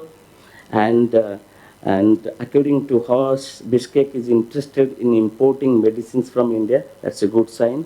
I think Chairperson sir can throw some more light on this. And India's soft power again is appreciated by, indeed, it is, you can say, the one of the essential ingredients of India's historical, cultural, trade, economic, political, strategic relations between India and Central Asian countries. And thank you, Professor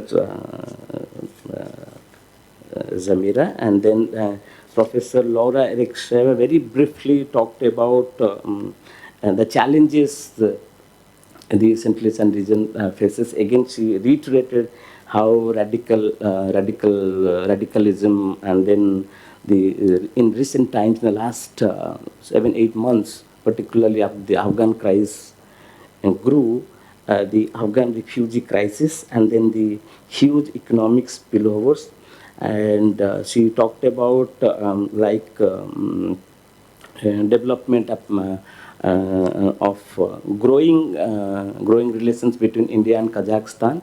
And she also appreciated India's Atmanirbhar policy and the vaccine diplomacy, and which she thinks has been emulated in Kazakhstan agriculture sector for quite a long time.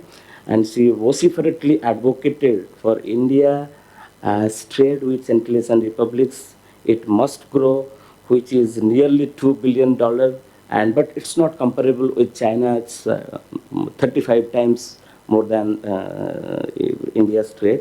So she recommended how to do away with the systemic issues and the challenges.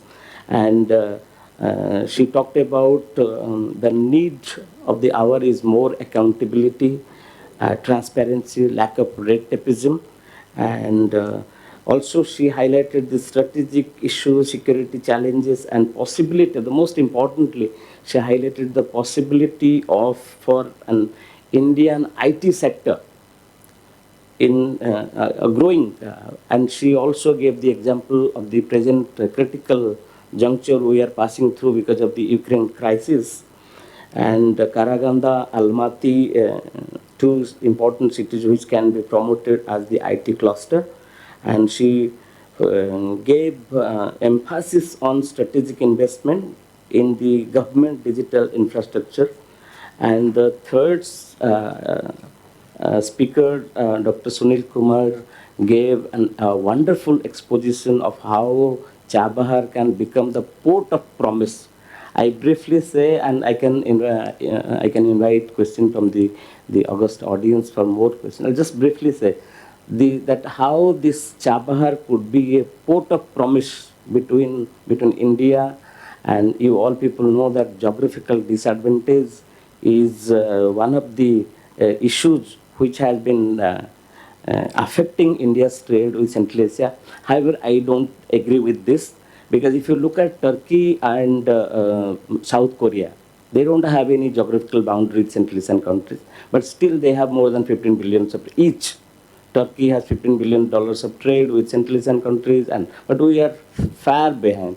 So in the last 30 years, only $2 billion.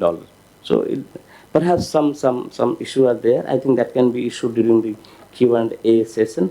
And the last speaker gave the problems, the transport and logistic problems between South and Central Asia. And he expressed hope about the opportunities for transport and logistics between South and Central Asia. And for example, he gave that how sugar from India can reach Afghanistan and through the Karachi port, despite the problem between India and Pakistan. And he said that the political issues can be resolved, the humanitarian issues and other bilateral issues, the important bilateral issues can be resolved through regular dialogue between between India and India. India is a big brother, you can say. India has been taking initiative, and India can take initiative and should take initiative in this context. I sincerely thank the panelists, our chair, Ambassador Ashok Sharma sir. And now I open the session for the Q&A session. Please introduce yourself and put the question. Please name the person whom you want to ask the question. Thank you, sir. Good afternoon. My name is Mr. Lal. I'm with ICAF. This question is directed to Professor Zamira. Professor Zamira, could you please highlight some things that could be done on a short-term basis or in the near future, and in terms of developing some kind of economic activities that are beneficial both at the micro level, building up to the wider socioeconomic development of the people in Kyrgyzstan? And what is it that you think are the key areas where India has the expertise, say in areas of microfinance or micro industries, that can actually help develop that base and actually help towards the people-to-people interaction, and also help in increasing, maybe it may be initially minuscule, but enhance the bilateral trade? Thank you. Can we take a couple of more questions? Couple questions. No. Thank you for your question. Very interesting. I see a lot of possibilities in cooperation in IT sphere, because we really perceive India as an IT giant in not only in South Asia but as a global player in this sphere. This is, I think, the number one for the sphere of cooperation. Second, I think cooperation in medicine and pharmaceutical industry, because now we really have problems with prices. They're rising so fast. We have problems in importing our medicines from Ukraine and Russia. And now our not only businessmen but also politicians, they realize they should cooperate with India more closely and more actively.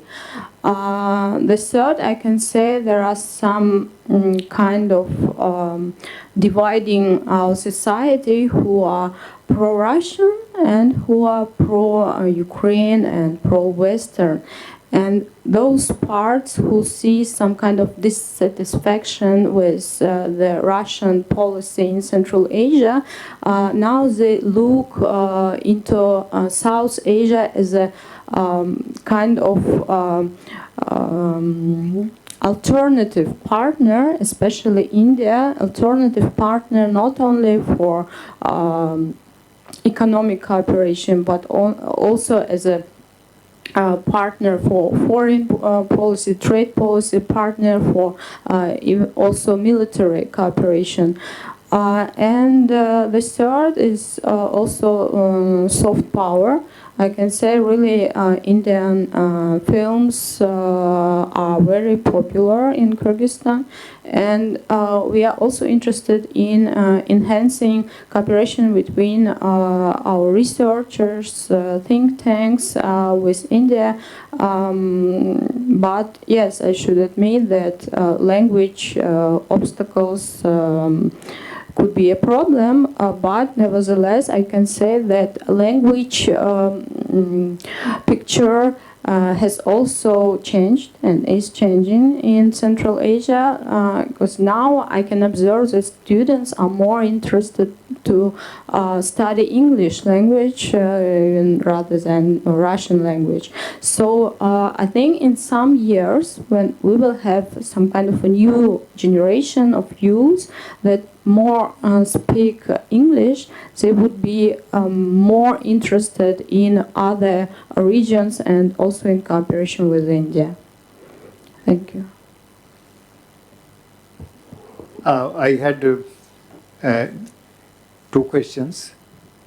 One was from Professor Zamira, and that is, what do you think about the potential or possibility of rare earths mining by Indian companies?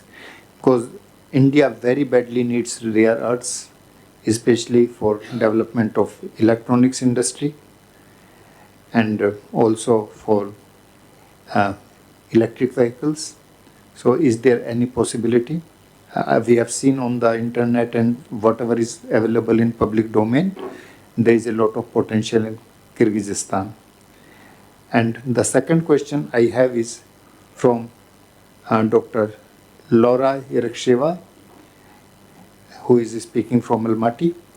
Ma'am, I would like to know which sectors now you have you would like to recommend for Indian companies for investments in Kazakhstan, apart from IT industry, because for some practical reasons, oil and gas is out of question because India cannot evacuate these products out of Kazakhstan.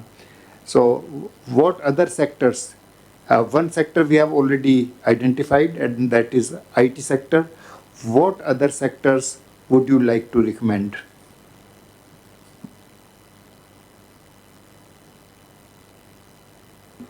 Regarding cooperation in mining sector, I can say that unfortunately, corruption and nepotism are the problems number one in this sector in Kyrgyzstan.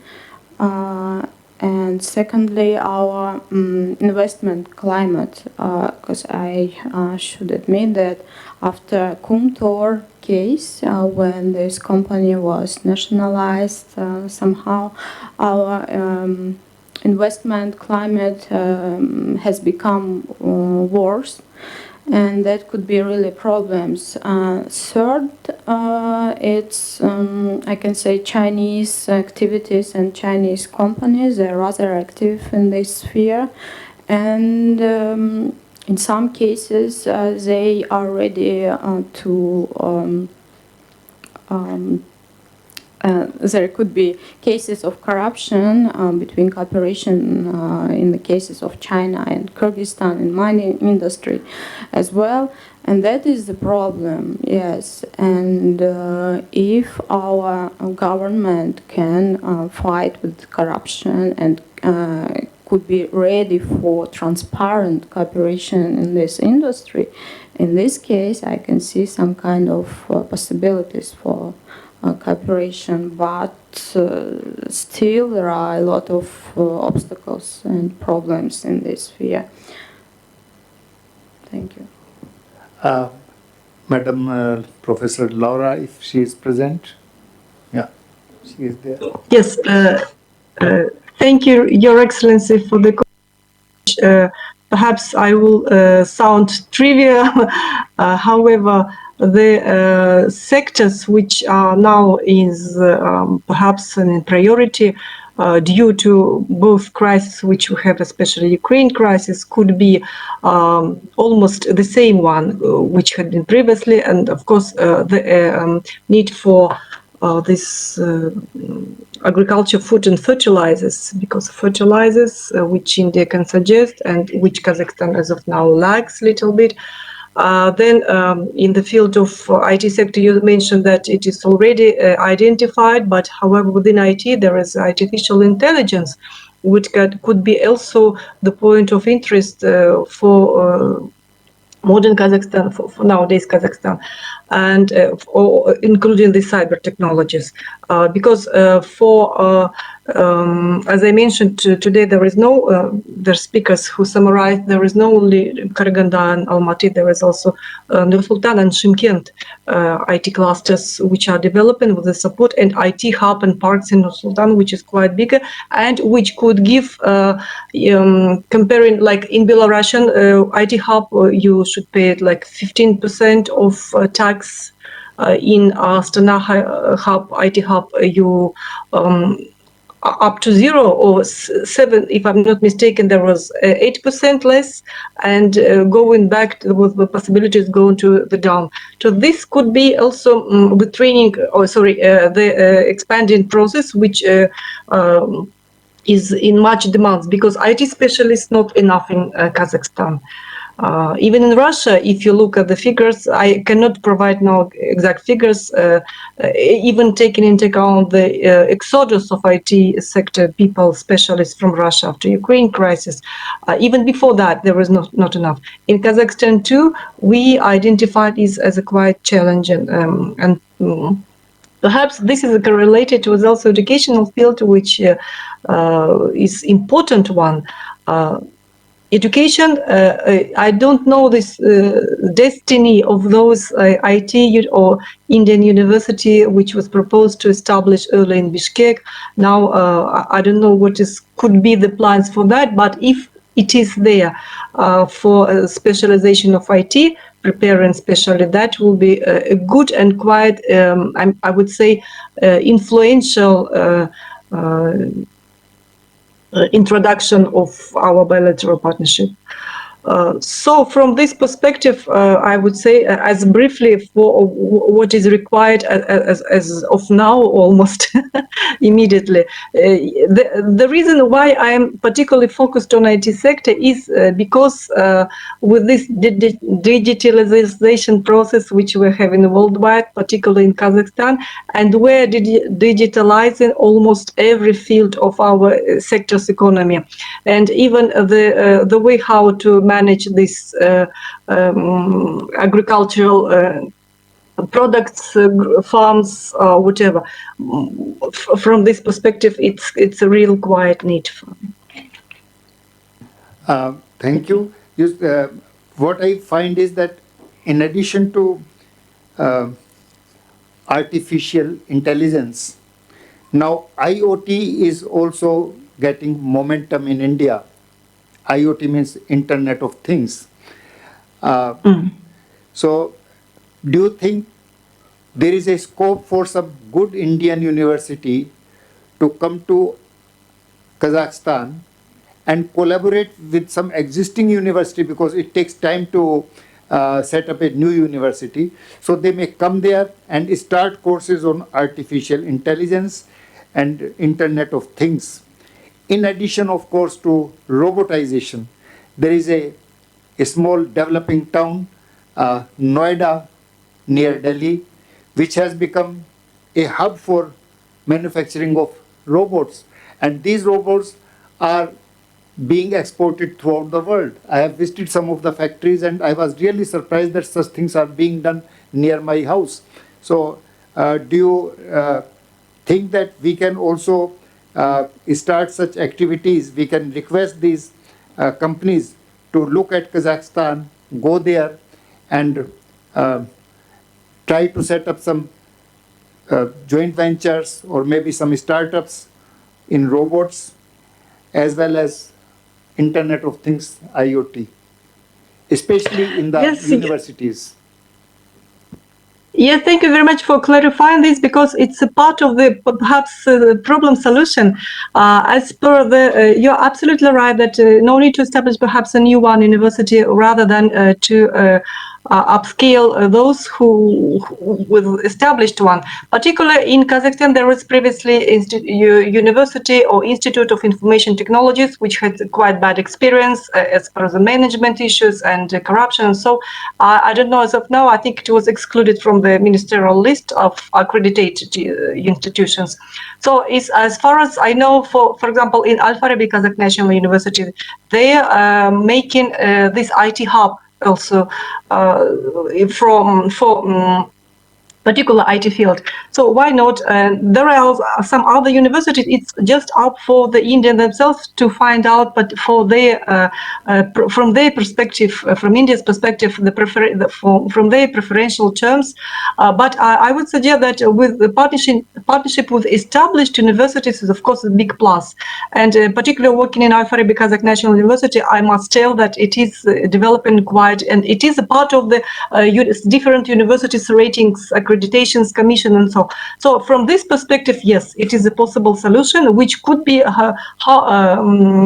harnessed, I mean, quickly, because from this robotization and, as you mentioned, IAI and IONET, Internet of Things, IoT, these are really driving forces that could expand the real sectors of economies as well, though the digital sector. But as of particular schedules like I don't know, you previously in India and even now you have these iTech programs which are for the upgrading skills for those established.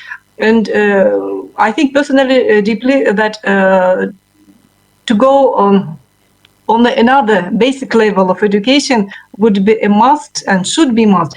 As of now, there are some like American universities working, coming to Kazakhstan, particularly to the northern Kazakhstan, like Arizona Arizona University, which are opening their campus. Earlier, we had this Moscow State Lomonosov universities in opening their also branch in Nur-Sultan. So these are the ideas, like particularly working either within in partnership with the universities or opening their branch. As branch could be also a solution possible, why not? But it requires quite a little bit more longer procedure as far as accreditation issues are concerned and other logistics.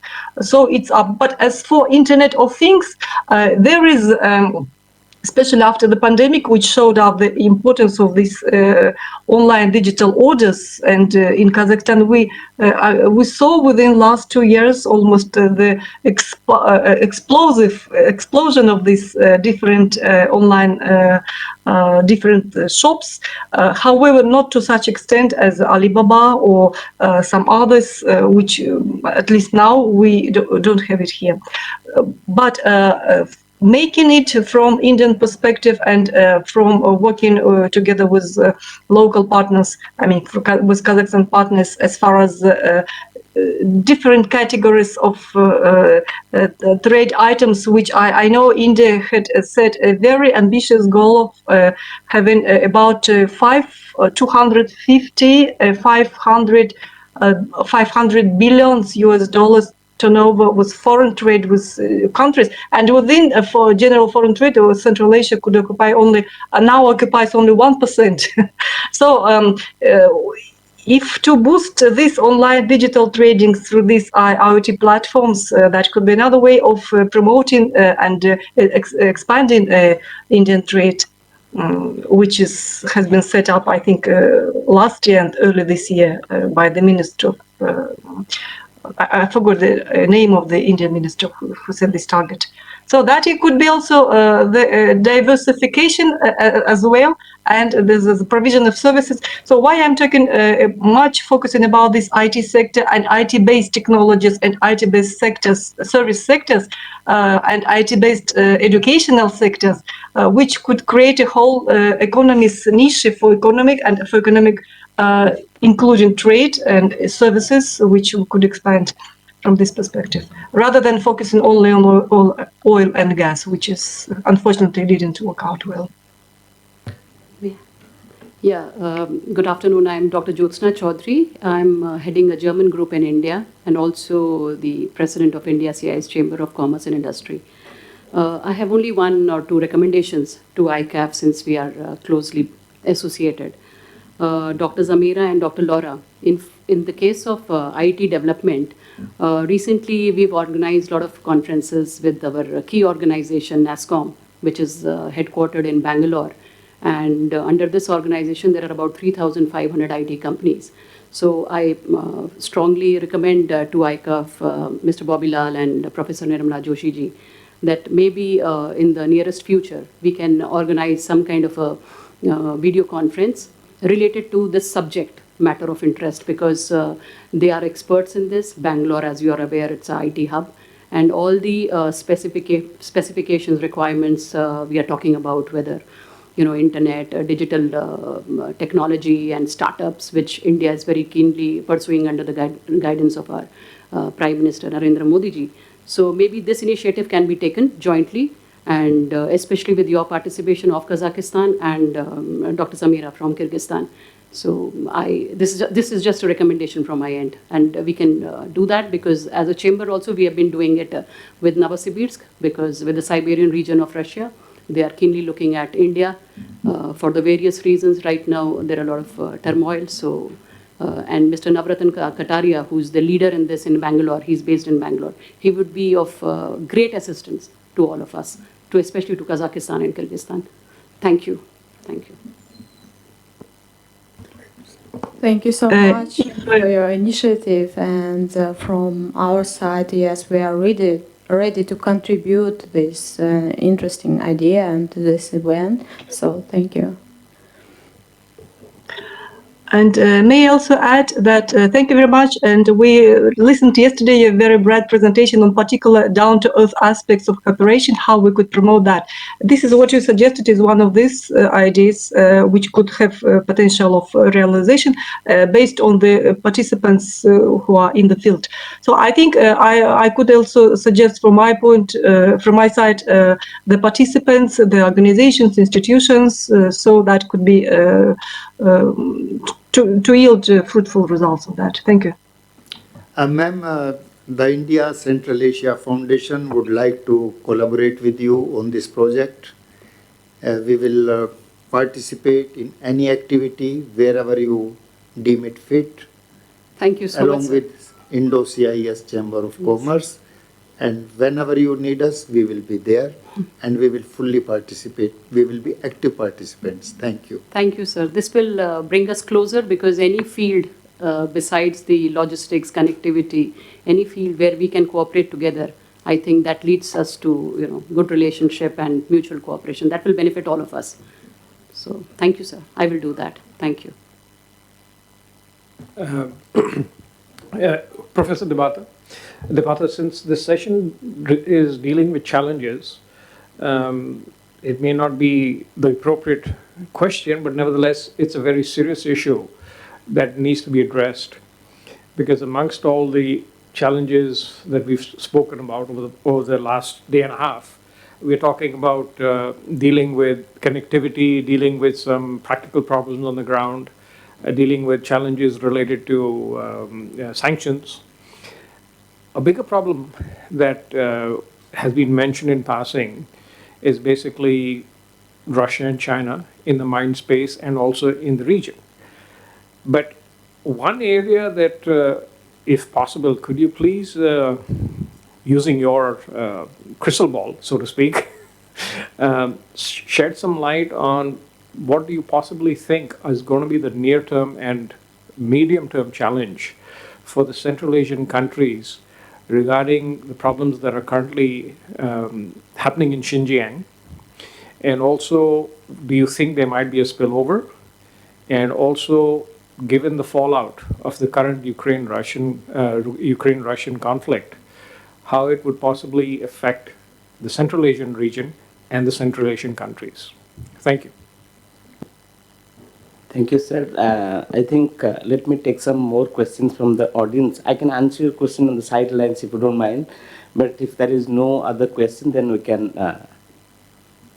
Yes.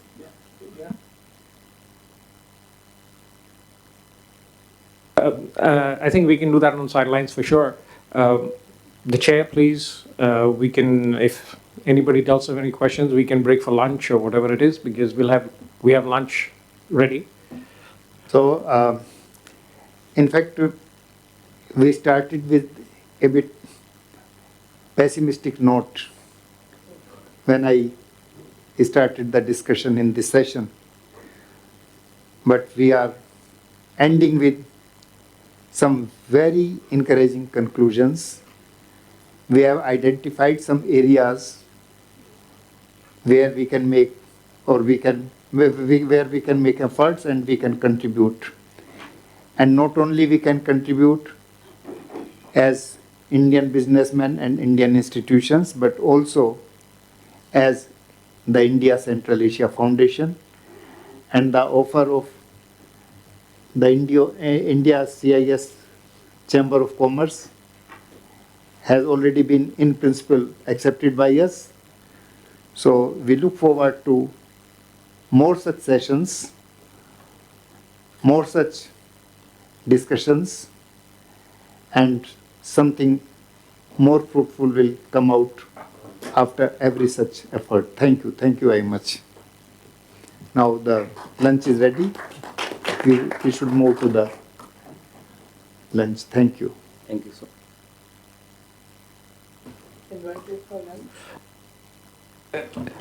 Everybody, please join us for lunch outside in the lounge, and we'll come back again at 2 o'clock for the special session. And we hope to see you there, and please join us.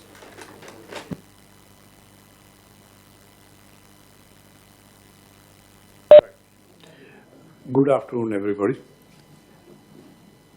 This is the last session and special session. At the outset, I would like to thank the organizers, particularly Professor Nirmala Joshi, for giving me this opportunity to chair this particular session. Unfortunately, I missed yesterday's discussion because I was engaged somewhere else. But today, when I heard the speakers, I found it was also enriching, particularly about Chahbar Port, the way it can be deployed, or Karachi as a possible route to reach Uzbekistan. On the whole, I personally feel that this particular area of Central Asia seldom preoccupied India's mind till the former Soviet Union broke up. And as it broke up, perhaps, like the world, India also woke up to several realities which were hitherto not so known to the world, or we were not interested in knowing because somewhere Soviet Union was dealing with them as Near East, dominating them, enjoying some form of asymmetric interdependence with them. And those countries or republics were also dominated geopolitically, and even if they were clamoring for their identity, their nationality, there's no scope to assert that identity and establish themselves into sovereign republics. This happens always when you have larger entities like empire. In olden days, because somewhere Soviet Union was India's ally, it was more of a fashion to think of American empire. But that Soviet Union also could be imperialist, and their dominances in East Europe, in Central Asia, was not conceivable in India. Or that their entry into Afghanistan itself is an act of imperialist power, was not, it didn't go quite well with several circles at one point in India.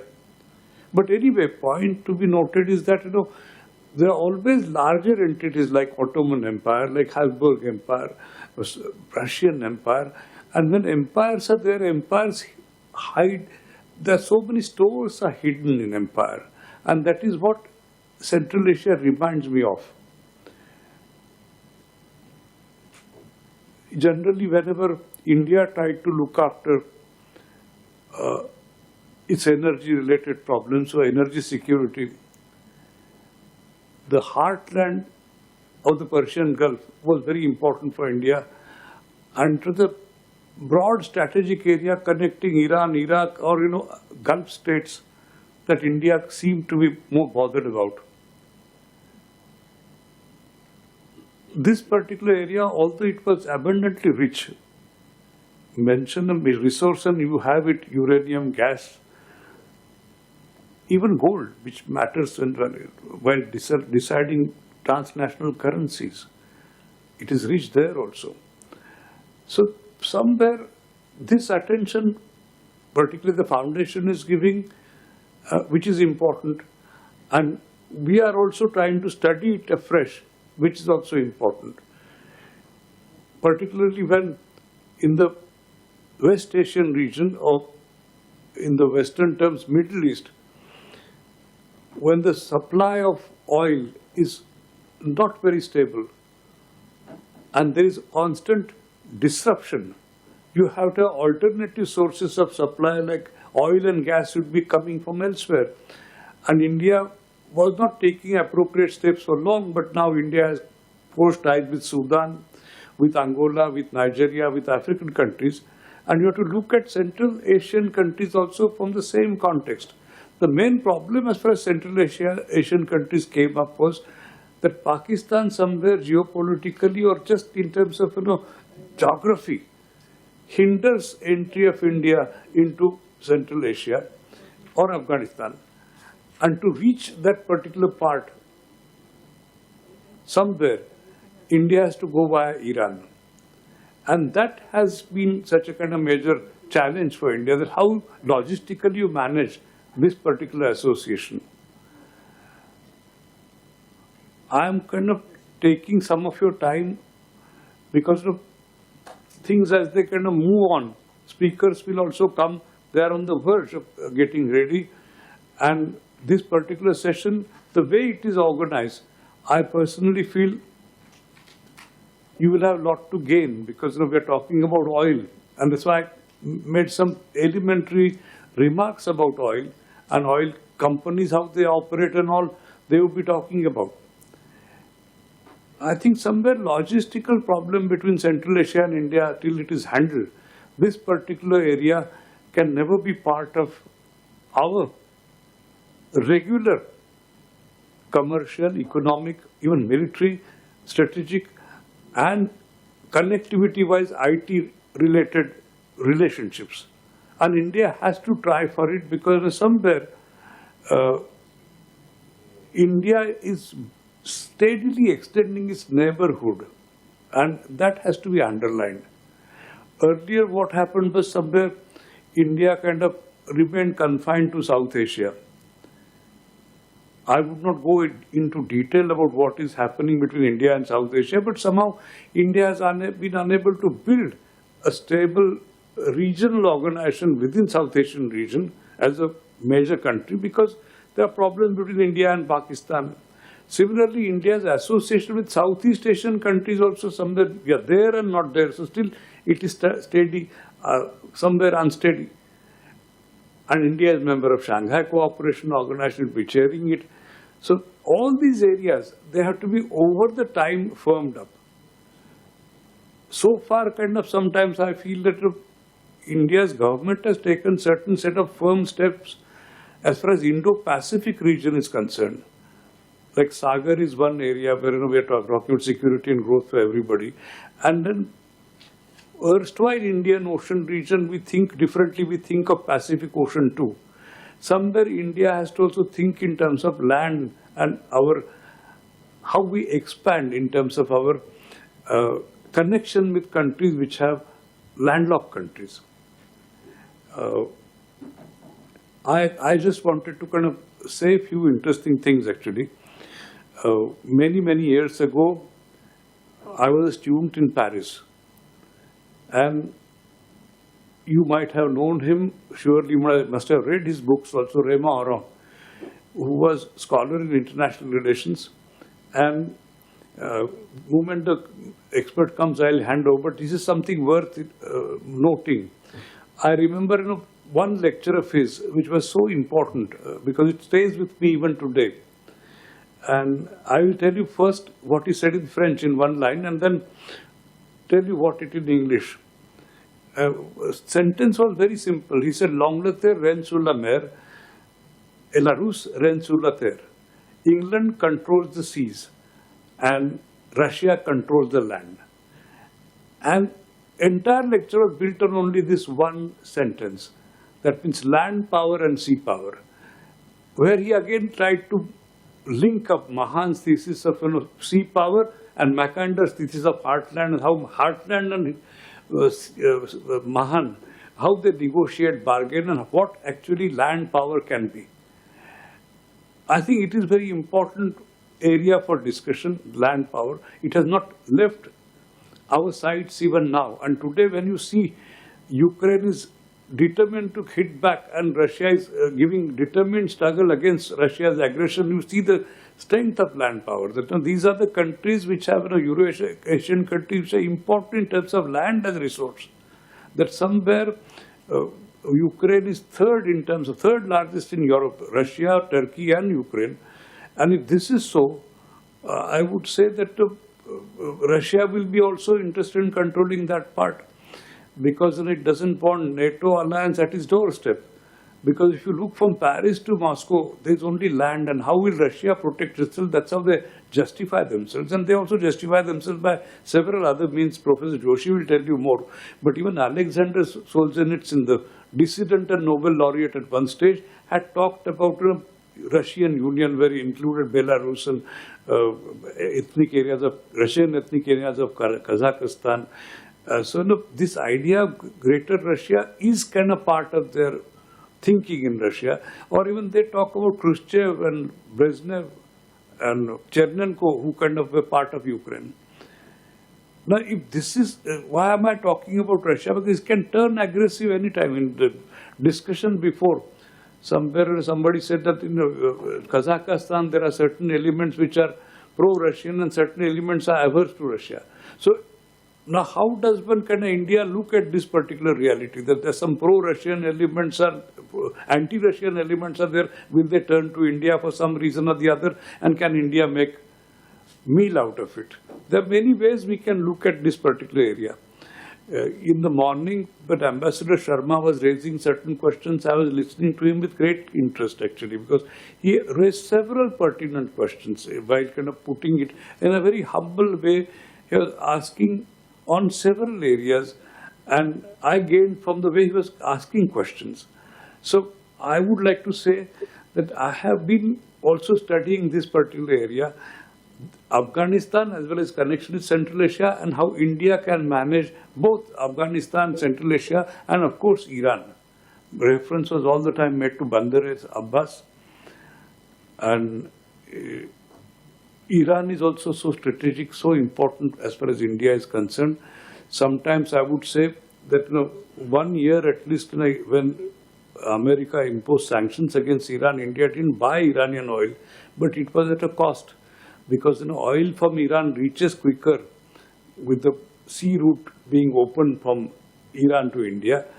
And Iran has been also some kind of stable friend as far as India is concerned. So India has to also look after Iran, not just because of Chabha port, but Iran plus Central Asian markets.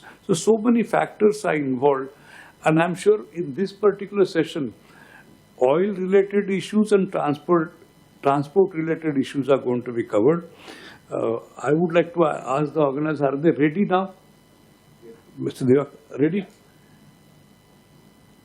The Professor Tope will come now? Yeah, they're there. Very good. So now let me not stand in between, because I'll tell you what, for whatever strange reasons I had to fill up the time, and I was playing with but being a kind of habitual lecturer for 45 years, I have had no problem in holding forth. And I think that becomes a classroom habit. Teachers, I'll tell you what happened. For a few months at least, I may not have taught properly the way I did. And just last anecdote I will tell and then hand over to Professor Tope. Once when Shah Jahan was imprisoned by Aurangzeb, Shah Jahan was miserable. He didn't know how to handle himself. And Aurangzeb also could make out that he's miserable, what to do. So he went to him and said, "Father, what can I do for you? You are so upset. And I have only put you because you built Taj Mahal, wasted country's resources, and you should not be doing what you did. That's why we are giving you other comforts." So he said, "No, but still I feel I have that urge." He said, "What do I do for you?" He said, "Simple thing. You ask some 14 to 16 years boys, age group, and every day I'll just teach them and I'll feel happy. 2-3 weeks pass by and Aurangzeb again goes to meet his father. Then he said, what happened to my request? I had requested to get me some students so that my time goes well. These days my time doesn't go well because I don't know, I don't see students around me and I feel lonely. So how does Shah Jahan would spend his time? So he said, Aurangzeb said, I thought over your request for a long time and I realized that you have lost your empire, but your habit of becoming sovereign has not left you. So I will not allow. We will propel some revolt and there will be rebellion against me. I won't have this risk. So teachers can be wonderfully subversive. They have all the right to do so. And I think I can go on talking like this. Anyway, Professor Tope has come. Let me not hold forth. Let me be Shah Jahan only. That's better. So over to Professor Tope. We are eagerly waiting for you. And in between, I was, like a night watchman. I filled up this gap and played. We expect, Professor Topo. So can you hear us? Good afternoon, sir. Can you hear me? Yes, we can. We can hear you. Can't see you, sir. Could you enable your camera, please? I'm trying to open my camera, but I don't know, it is not opening. We can speak without. Okay, sir. Can you hear me? Yeah, we hear you very perfectly. Please carry on. Okay, sir. Okay, sir. Thank you so much.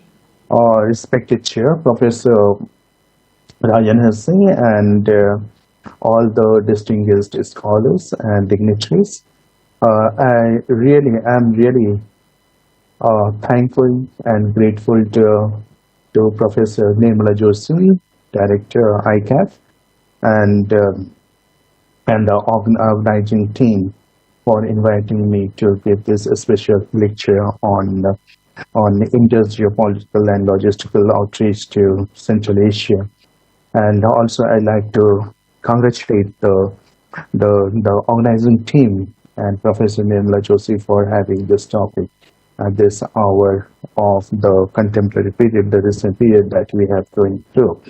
And so my focus will be on the security threats to connectivity and transport corridors. And as all of us know that when we talk about the connectivity and transport corridors, we always think of growth theories, which acknowledges the importance of infrastructure for regional development. And so there has been a strong literature to show infrastructure endowment how it helps to promote development and so on. So the studies which have paid more closer attention to infrastructures within and across borders, seeking to identify the real contributions made by infrastructure, particularly connecting areas within a country or countries across a region. So here the analysis considers infrastructural endowment, which is one of the factor which, together with geographical location and also agglomerative sectoral structure, determine a regional development potential. So corridors which cut across a geographical space generate economic agglomeration. So subject to location where transportation cost and time are critical to such agglomerations. So corridor-based development promotes further economic growth and regional development of that particular area through reducing time and cost of transaction, and also contributes to proper poverty reductions. So corridors, the transport corridors are often characterized by public good features, non-rivalry, and also through their extent could vary across services. So here, another term that come across here is connectivity, which has become a defining feature of modern economy and one of the significant trends of the 21st century. So this is reflected in the increasing demand for resources to be invested in leading communities, economies, and countries. So connectivity is high on the policy agenda of most countries and global development and financial institutions. So with the huge sums of money invested already being spent or needing to be spent remains as a question that is often taken for granted. And why is it important to enhance connectivity? So why does connectivity matter? So this kind of questions have already been raised by several of the scholars, and there are also different angles which needs to be discussed. So this sort of note offer a different kind of answers also as well. So after all, while there is a little controversy over the resources that need to be invested in connectivity, there are varying expectations of what connectivity is intended to achieve. Yeah, if we can suffice to say that improving connectivity is considered desirable as a public good. So, however, the transmission mechanisms for the impacts it is expected to have on economies or firms and society at best taken for granted if at all these are explicitly stated. So here now, when we talk about transport gateways and freight corridors, which are essential to facilitating global trade flows. So the transnational character of these movements means that many corridors across multiple countries have been there. So good governance of these gateways and corridors is critical.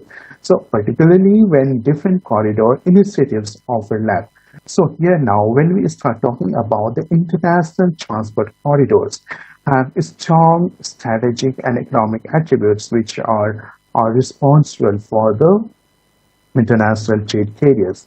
So international transport corridors relying on roads, railways, water transports, aviation, pipelines, and other transportation infrastructures supported by two or more transport line networks or maybe two-way transport system if specific locations and directions are there.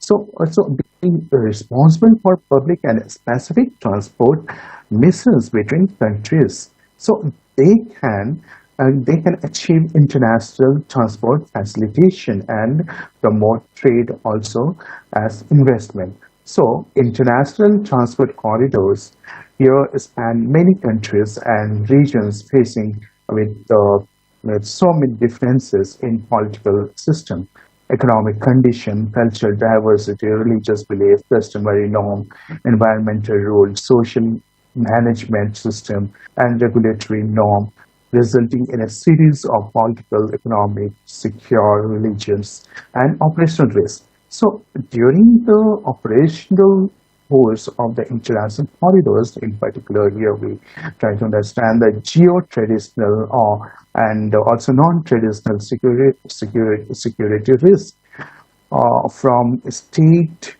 actors which have become the dominant safety elements for international transport corridors, which may lead directly to the disruption of transport corridors.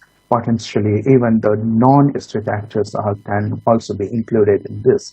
So, at present, here, when we talk about the risk of international transport corridors, mainly focuses on the sea transportation or also you can say energy transportations. So, since the sea power, as has been talking about the sea power theory and has been put forward by here now American historian Alfred Mahan, the operational safety of sea transport channels has become the key concern for all countries. So, stability of state power along maritime corridors, conflict between state along routes and external powers, overlapping maritime dependence between neighboring countries, and geopolitics are also the main factors affecting the operational risk of sea transport corridors. So, with the advance of global economic integration, non-traditional security risks such as terrorism, or even we can say piracy have become the dominant factor of the operational risk of ocean shipping channels. So specifically for sea transportation, systemic risk exists in different kinds of reasons, including pirate attacks, terrorist incidents, regional political instability, political conflicts between states, local wars, or a deterioration of international relations. Also, it includes the territorial disputes and natural disasters. So, which can be broadly divided into natural environment category, social economic category, political category, and also human category, and their impacts are more dynamic. So if we recent trends you see or today where international transport corridors, specifically the north-south corridor that we specifically can deal with, is rightly regarded as one of the most promising and important transport logistic international projects. So here the interest it provokes is primarily determined by the fact that it aims to diversify transport routes linking North Europe to Asia, and thus it comes into direct competition with the other projects.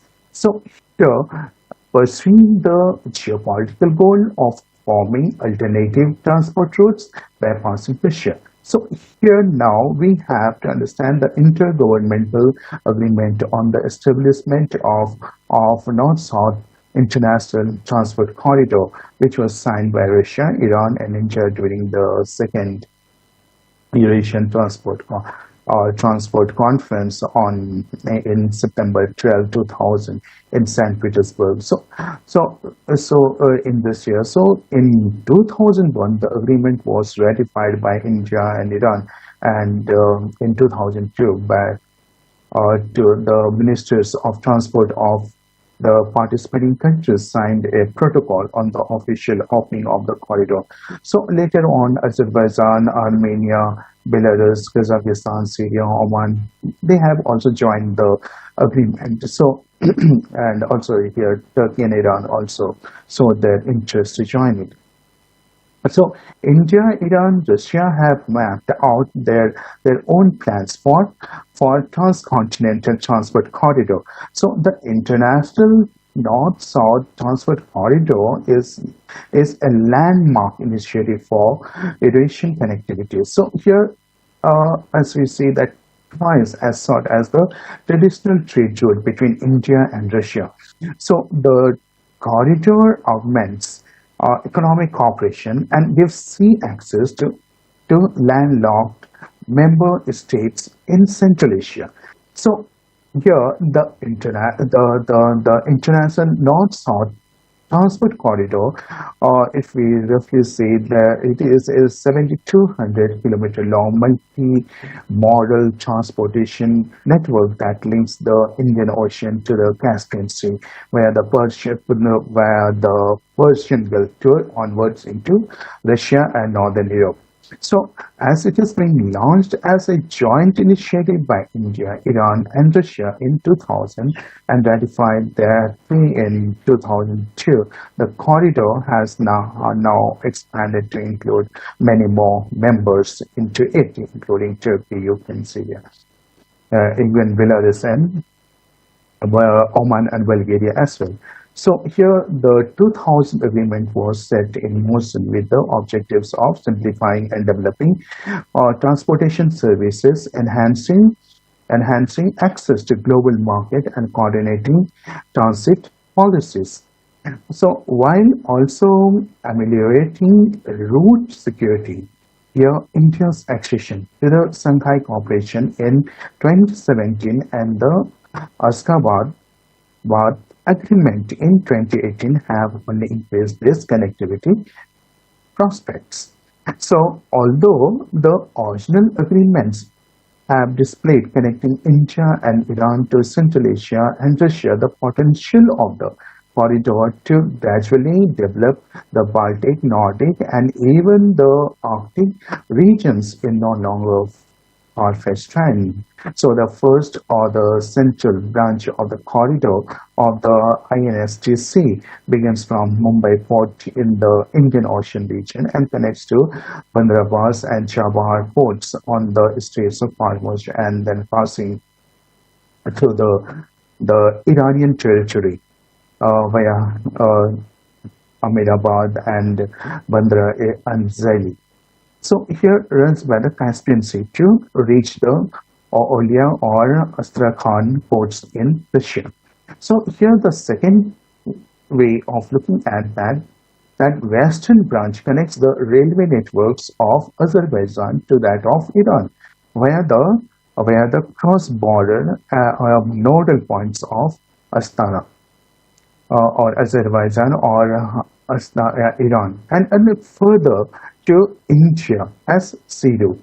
So the third perspective, we can have the eastern branch of the corridor connects Russia to India through the Central Asian countries of Kazakhstan, Uzbekistan, and Turkmenistan. So here the INSTC is recognized as a multimodal in nature, encompassing sea, road, and rail routes in its network to offer the shortest route of connectivity for irrigation cargo transport. So there can be broad objectives of transport corridor development. Here we try to understand here to looking into how to improve the efficiency in the transport and the logistics process in the corridor and to generate economic development in the corridor region, capitalizing on improved connectivity and transport networks. So here the facilities and services that compose a multimodal transit transport corridor include not only roads, railways, waterways, but also border crossing, customs clearance points, and dry ports, seaports, logistics centers, flight villages, and intermodal facilities. So, in order to be more effective and efficient, uh, transport corridors need not only to have the efficient and well-maintained transport infrastructure, they also require effective implementation of agreed legal frameworks, transit rules, and policies on transport and trade facilitation, so addressing the numerous crime and security challenges faced by inland transport systems, including theft of cargo and vehicles, attacks on trains and truck drivers, trafficking in human beings, narcotics, and also the other illegal substances as well as illicit trade, smuggling, and contraband inland transport system, which requires the establishment of a structured mechanism for the exchange of information on threats and risks on specific corridors or flight routes, and the design of harmonized transport route specific security rules and regulations are very important. So here, as we try to look into the other security challenges here, we try to understand the limited awareness of the risk posed by increasingly digitalized transport networks with a wide range of data flowing across systems, tracking and monitoring both digital and physical networks across different inland transport modes. Secondly, there are limited awareness of the multiple security benefits of coordinated border management, cross-border and cross-sectoral cooperation and exchange of preliminary customs information and cargo risk profiles, at the bilateral, regional, or international levels.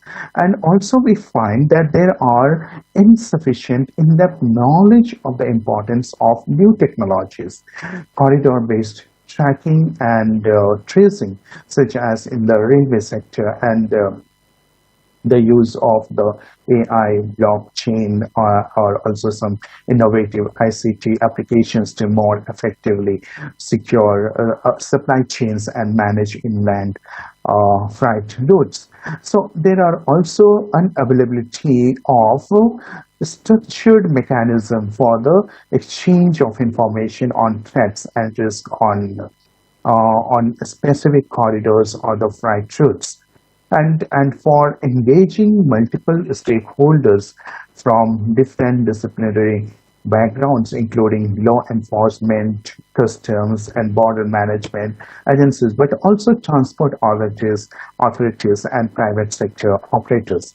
So here, the the origin of the presented threats may be largely determined by the geopolitical processes taking place in the region. Maybe, for example, we can have the South Caucasus region where there is a most of the time it remains as a disturbed region where Russia has to intervene very often. In particular, if we talk about the U.S.-Russia confrontation for the dominance in the regions in different parts of the Central Asian Caucasian region, particularly, which had developed after the 2007, continues to play a key role within the problem which we have been trying to understand. So the confrontation has a direct impact on the geopolitical and geoeconomic orientation of the recognized states in the region. So, if we talk about Professor, Armenia or Georgia or sorry to interrupt, Azerbaijan. Professor. 2 minutes, 2 to 4 minutes, huh? Okay, fine, sir. So here predetermining the logic of their relationship. So here the confrontation that allowed a different kind of transit period, and here we just not allowed to develop the most of the effective methods regarding the resolution of the regional armed conflicts. So here the failure to resolve these kinds of different kinds of conflicts and interventions in turn hampers the full transport integration in the regional countries. So also we see some of the security threats that security threats which comes as have the capability to cause damage or disruption to the construction, operation, or maintenance of the highway infrastructures, the physical infrastructure we can talk about. Also, it could we can look into the could damage or disrupt the infrastructure, operating systems, and associated informations. And also, threats can also be unintentional, non-directed, and unpredicted. So, for example, it could be here like the severe weather condition or pandemics, or also we can have incidents involving hazardous materials or road traffic collisions, fallout from disruption to other transport modes, or the jamming of the interference with navigation signals caused by natural factors. So also, it could be malware infection on IT system as well. So here the potential level of the impact would depend on the criticality of the asset system or information affected. So here we can also have like cyber threats which can arise in a several ways, in which includes the e-crimes such as the interference with the road charging or the toll system can lead to loss or corruption of data on charging revenue or usage, loss of communications and power supplies, which can be accidental or due to deliberate damage or capable or distribution system components within the highway boundary or supplying the system outside. Or also we can have the impact would be reduced performance with the development of a structure. So here, the very important point, as a concluding point, I can say that it is very important to develop the technological system along with the technology and the how the cyber security could be maintained, and how the other measures could be introduced in order to counter the different kind of challenges, security challenges that are arising, including the malicious attack, which can occur through a range of external and internal or insider threat. So, just I'll stop here. Thank you, sir. Thank you so much for giving this opportunity. Thank you very much.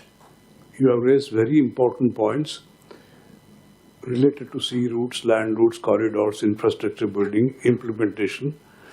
And we'll get back to you when the question and answer session begins. We will kind of hand over to another speaker, but stay in line. We'll get back to you. Now, Yes, the sir. next speaker will be Mr.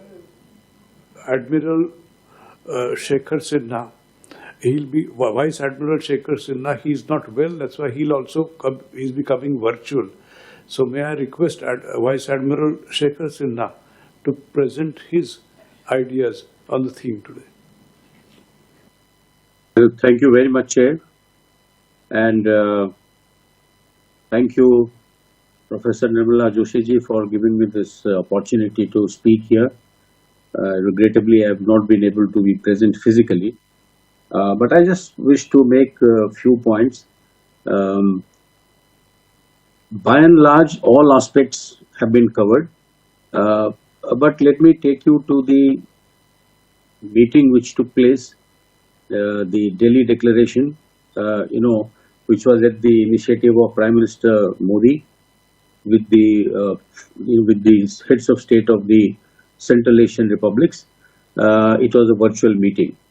Though a lot of connectivity issues were discussed, the one issue that emerged is that not many people in India know much about Central Asia, and vice versa, and therefore the tourism must be made simpler and easier.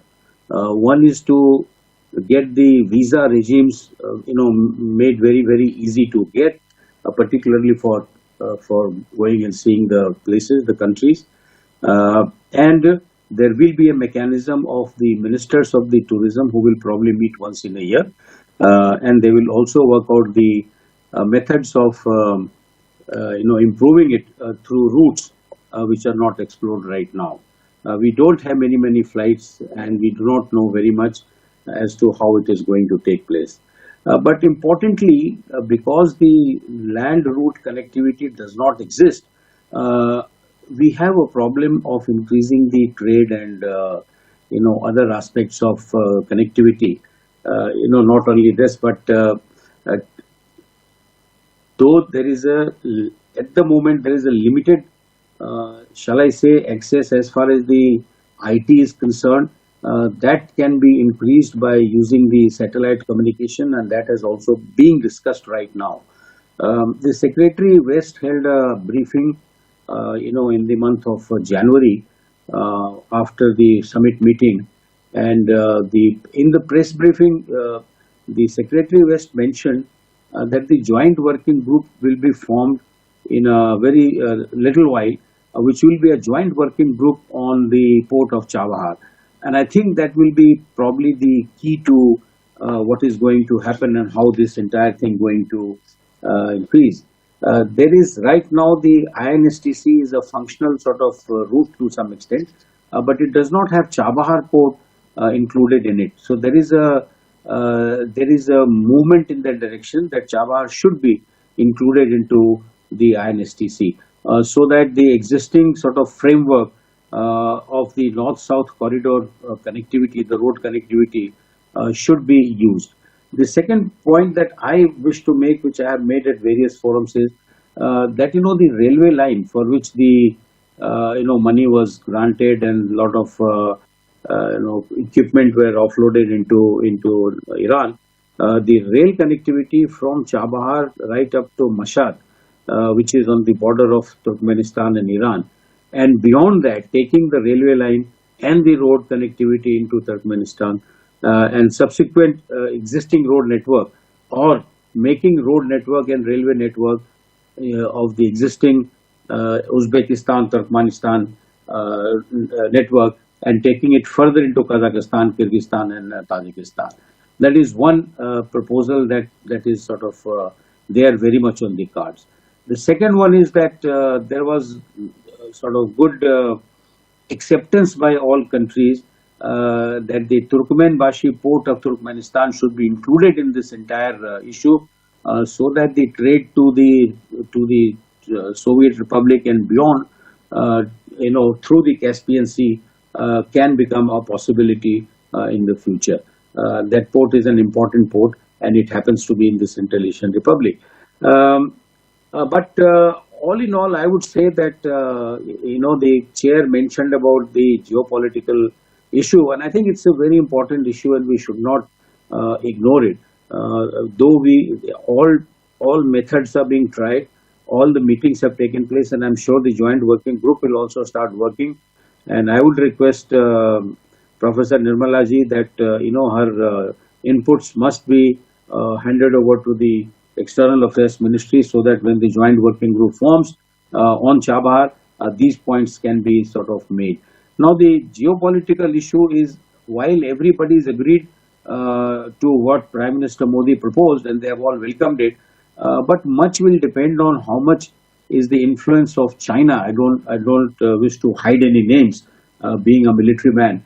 What will be China's influence on, particularly on Tajikistan, which has got fairly close relation and large number of Chinese presence, including the troops and the regiments in Tajikistan.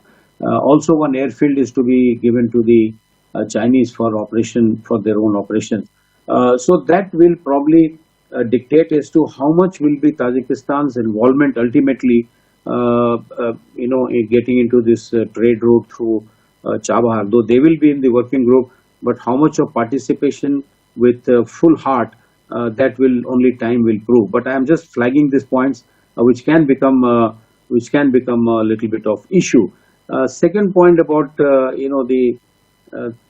that area is that right now the trade with China and Russia is the only trade that they do, and the Chinese and the Russians may see this as an infringement, or rather eating away into their own existing business with the Central Asian Republic. So I think the Central Asian Republics, they will have to play this very hard, that there is room for everybody. There is enough trade, which can prosper out of this area, and therefore no country needs to get worried. While I am quite confident that given the India-Russia relation, or Iran and Russia relationship, and that with India, and there is a trilateral already existing as far as this, these ports are concerned, there should not be any problem as far as Russia is concerned. But Chinese sort of sense of understanding we will get to know only when the time comes. Also, as you know, that the Belt Road Initiative, or OBOR as they call it, it is passing through all the states, and it was sort of dumped upon them. It was not very, not very well explained, and it was not very transparent. Whereas Prime Minister Modi has put it across very well, that whatever we do, it will be with the participation of all the Central Asian Republic and the involved countries, for example, Russia, Iran, Afghanistan, and therefore there should not be any doubt that they will all be stakeholders. The problem of Afghanistan, sorry? Hello? The problem of Afghanistan is also needs to be watched, and that will also have a little bit of impact on the overall development of INSTC and this joint working group, where we may have to pass very close to Afghanistan, but actually enter through Turkmenistan into the Central Asian Republics. Thank you. These are the points I wanted to highlight. Thank you very much. You are so brief, to the point, and very rich presentation indeed. Very, very well argued. All the points are stayed very much in my mind. we will have question answer session sometimes. So if it is required, we'll get back to you in a short while. I know that you are not keeping well, but it will be favor if you get back. And some questions are there. There is one more speaker I would turn to, and that is Mr. Askar. Kashika on the line. Okay. Okay. Okay. May I then request Mr. Kashikau?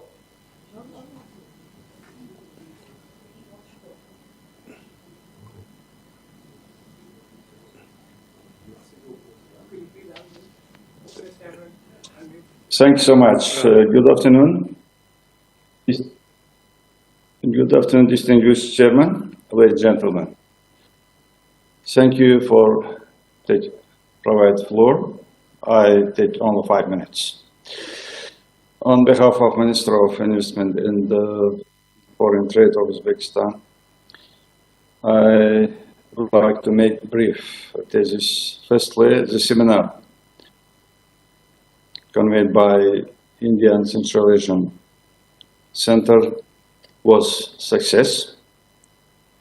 And secondly, we identified priorities to develop trade, investment, relation, also to encourage and develop transport connection between India and Central Asian countries.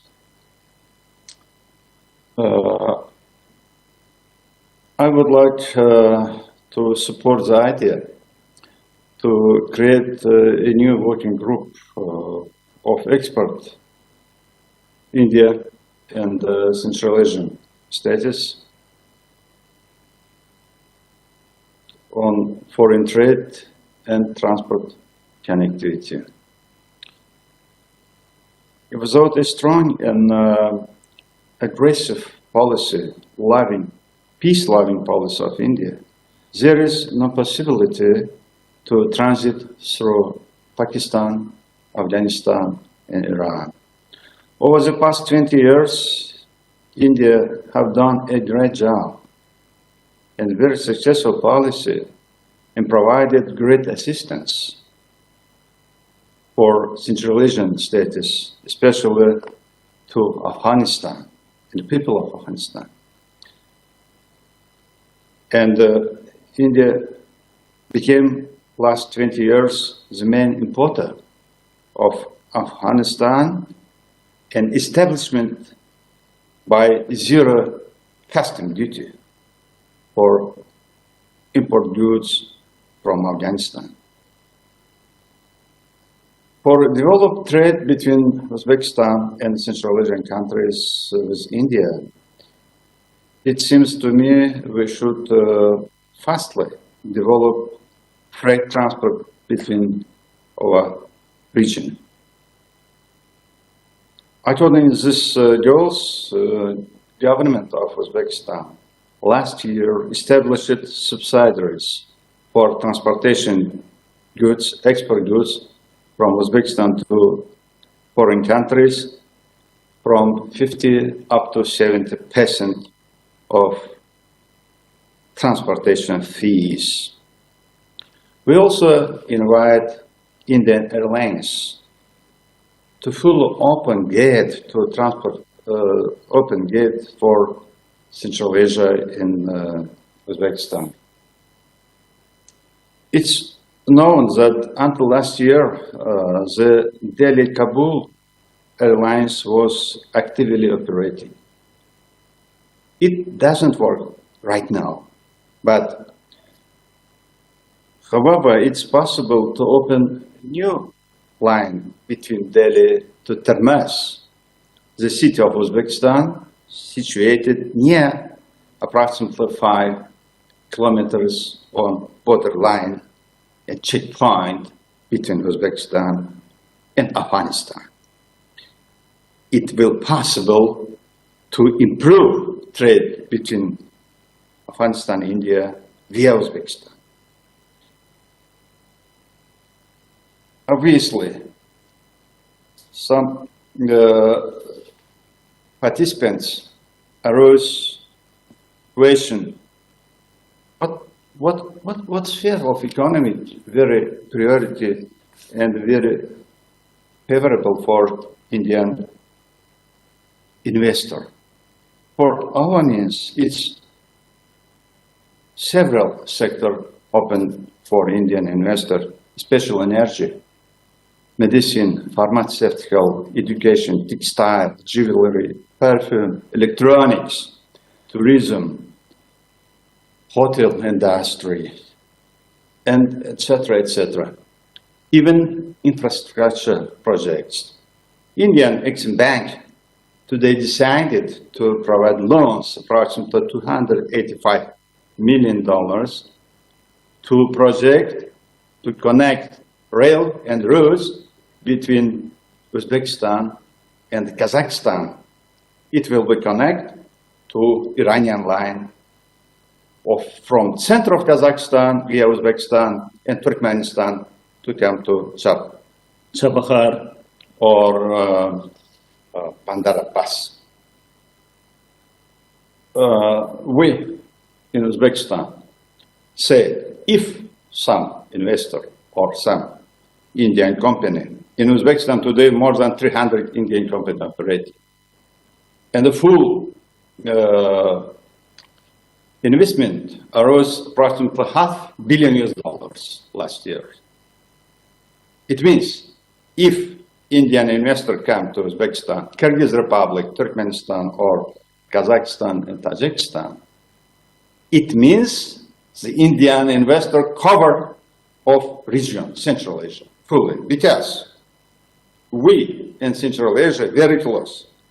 Historically, we very integrated countries, same culture, same language, same history, and same investment climate.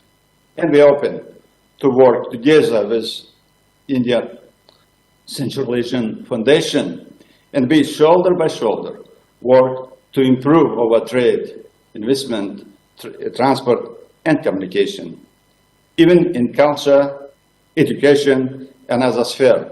My people, our people in India love it, and the Lata Mangeshkar, Raj Kapoor, and as it's hundreds Indian actors, singer, dancer, but it's from Soviet Union coming. But today we should improve, and we're high level of economic and cultural cooperation. Thank you so much. Thank you very much. So many interesting points again were made. Now, what I would suggest is we'll straight away plunge into question and answer session. And if you have any questions, specific questions to speakers that you spoke, because as far as connectivity is concerned, we have some problems, so other speakers may not come. So we'll have question and answer session right now. You can address it to a specific speaker or a general question. Let us see who decides to field it. And after that, I'll make my chairman's remarks. Floor is right open now for everybody to make the observation, comments, and of course, questions. Yeah, can you identify yourself? And Yes, I'm Jyotsna Chaudhary. I have a, it's not a question, but a remark to Vice Admiral Shekhar Sinha. Well, we spoke about North-South corridor and its practical implementation. Sir, if, as per, my opinion, earlier the routing was via Bandar Abbas, Bandar Anzali, and then, multimodal way of reaching Russia. Now, your remark was that maybe Chabahar could be one of the, how can you say, connection to this corridor. What is the possibility of same? Because so much of research has been going on. 20 years ago, it was announced. The first time this agreement was signed was at St. Petersburg in 2002. And then later, because at that time, even I was in the expert panel group, which took place when the Iranians visited India. And that time, Bandar Abbas was a problematic area for us. So there were a lot of customs issues and a lot of problems were there. But since last 1 decade at least, there are smooth transit, which is taking place via Iran. The problems which were earlier it's not occurring anymore. But the north-south corridor route, which all of us really wanted to use for cargoes moving to Russia, to Russian destinations, could not take off as we had wanted. So, but maybe looking at the current scenario of the crisis going on, of the Russia-Ukraine problems, maybe for deliveries to Russian destinations, we could use this corridor. And since we are discussing about the connectivity, Chabahar could be also aligned to it. So, I mean, what is the possibility, how to go about it? Just, more clarification if you can give, I would appreciate. What I suggest is we'll take a couple of questions and then the speakers will answer. So if any other questions are also there, so they can take them together, all the speakers of today. Go ahead. May I ask one question, please? Yeah. Thank you. My questions to Admiral Sinha. Regarding the routes, the railroad from Charbahar to Zahidan in Sistan Balochistan province of Iran on the border with Afghanistan, for which India was earlier told it planned to invest around $1.6 billion for its construction. I'm just wondering, because since I didn't get any information on that, to which extent it has been realized or started, or perhaps some other issues arose on the way. Thank you. Anyone else? Please. Thank you, sir. Specific question to anybody? This is related to Chabahar, I think. Sir, even in the first session, I was talking about Chabahar could be a port of promise, but I still have some issues because the post-Taliban takeover, so 6 months, 7, 8 months ago, last year, I mean, the port of promise is becoming a port of, you can say, I mean, there is absolutely no hope, what I feel. And any other possibility, any other alternative route which can be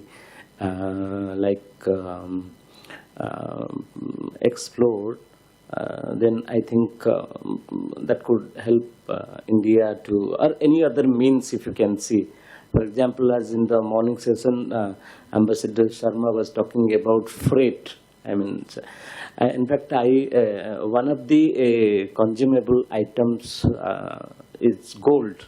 Even Professor Rajan Harse was talking about gold. India is the #1 consumer in the world. The per capita consumption of gold is highest in India. And if the same freight, air freight thing is used to import gold from the Central Asian region, then that could also fit to the gold consumption in India. Any remarks will be highly appreciated. Anyone else? So what I will do is I'll hand over to Vice Admiral Sheikh Krasin Naji, and after that, if Professor Topo wants to say a few words, he can also do that. Sir. Thank you, Chair. Thank you very much. I think these are really the good questions in the sense that either they create some confusion about the existing lines of communication. Let's go back to the original theory or original IMSTC, which was actually meant from from Iran. It's a sea route to join through Iran into Russia, and therefore whichever countries are en route. But why there is a possibility to include this as an alternate route? Because the rolling stocks of the railway line, the fair amount has already been offloaded and the construction is still going on. The road is already complete right up to the border of Afghanistan. from where the relief material was sent from India into Afghanistan very recently. So it is a functional route at the moment. What the government is, trying to include is a railway line, and there is a tacit sort of understanding with the Iranian government that this railway line will probably run along with this road, which is exiting from Chabahar and going right up to the border of Jaranj at Afghanistan border, and from there it continues to Mashhad. I believe that the railway line up to Mashhad has, in principle, the agreement, and if that happens, we are right on the on the doors of Turkmenistan. And in the joint working group, this is going to be discussed, and this should become one of the points. And once you enter Turkmenistan, then you can move to other parts of Central Asian Republic. So that is the probably the first and second question. But Professor Devta made a very valid point that it was port of prominence, and given the problem in Afghanistan, what happens? Yes, he is right in the sense that the intention that the connectivity from Chabahar will go to Afghanistan and Central Asian Republic. That Afghanistan part looks a little bit, doubtful at the moment. But what I understand is that the Taliban government has concurred that all the work of the development of trade and connectivity with India, they will not sort of disrupt it in any way, and they will continue to give it the support that it was promised. After all, they are also Afghans. They also want the development of the country, particularly which gives them economic development. So one hopes that it will continue, and this will also be an alternate route. Ultimately, if the port which the Turkmenistan has promised on the Caspian Sea, the Turkmenbashi port, then you have an alternate route going right up to Russia and to other countries which are on the banks of the Caspian Sea. So I think it is a possibility, and sooner the ministerial group, the foreign ministers, forum which meets, which can take this larger decision. But I would say that these are all on cards. Some are already existing, some are already functional, not to the extent that you wanted, but to large extent, they are operational.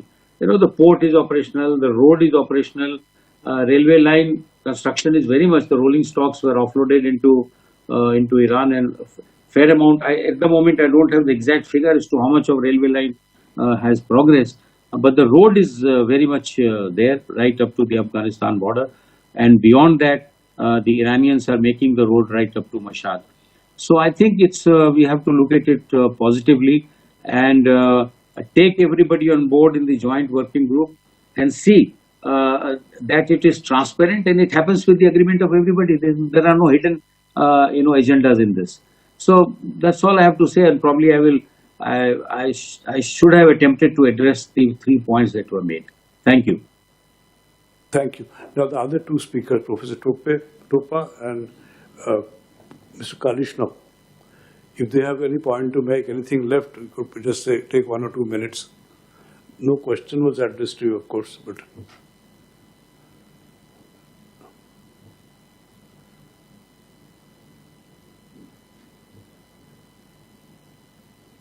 Thanks so much, Yeah, Chair. please. Yeah. I would like to say that today the North-East corridor is not so effective. In this case, we invite to use to concentrate over goods and the transport activity on corridor via Port Karachi of Pakistan, from Karachi to Torkham, Kabul, Mazar-e-Sharif, Tashkent, and then to Russian Federation on Europe. Another way, it will possible also from Port Karachi via Torkham and Kunduz, and to transit via Tajikistan, because Tajikistan today has 5 bridges between Afghanistan and Tajikistan, and it also connect with Kyrgyz Republic and Kazakhstan. It seems to take goods to Siberia and east of Russian Federation, essential part of Russia, without any barriers. Also, we supported to continue work such also mentioned previous speaker, to contribute and to working together to improve Port Chabahar. As soon as possible, Port Bandarbas. And Chabahar has a little bit some barriers also mentioned about to improve and to conclude connectivity between Chabahar and Zahedan and Berhan Zahedan and Mashhad. And my government, Uzbekistan, and all governments of Central Asia will stay to provide the most favorable condition for transit goods from India or to India from Russia or another CIC countries. Thank you. Chair, can I make one point, Sure. Admiral Sinha? Please do. Please do. Just to add to the question which was posed, from Chabahar airfield to Mashhad airfield, the flight takes about 3 hours, some 10 minutes, and it is existing and doesn't cost very much. You know, with Indian rupees, it is anything 6 to 8,000 rupees. There are taxis, there are buses which are running from Chabahar right up to Mashhad. So I think that connectivity is not only open to goods and services, but it is also open for people to travel. And people are actually going to Turkmenistan following this route. The only one which has not happened so far is the complete railway connectivity. And I am quite confident that, that should also be very much, ready, within a very short time. Thank you. Thank you, sir, for giving this opportunity. I'm Topo here. Yeah. Yeah. Only one point I want to say that here it is a very recent phenomenon that we see that Taliban's are there. So the security situation in Afghanistan, including larger regional cooperation, to end some kind of violence, or we can say the segregation of the Taliban. So here we need to focus actually, which remains the focus of the Indian government.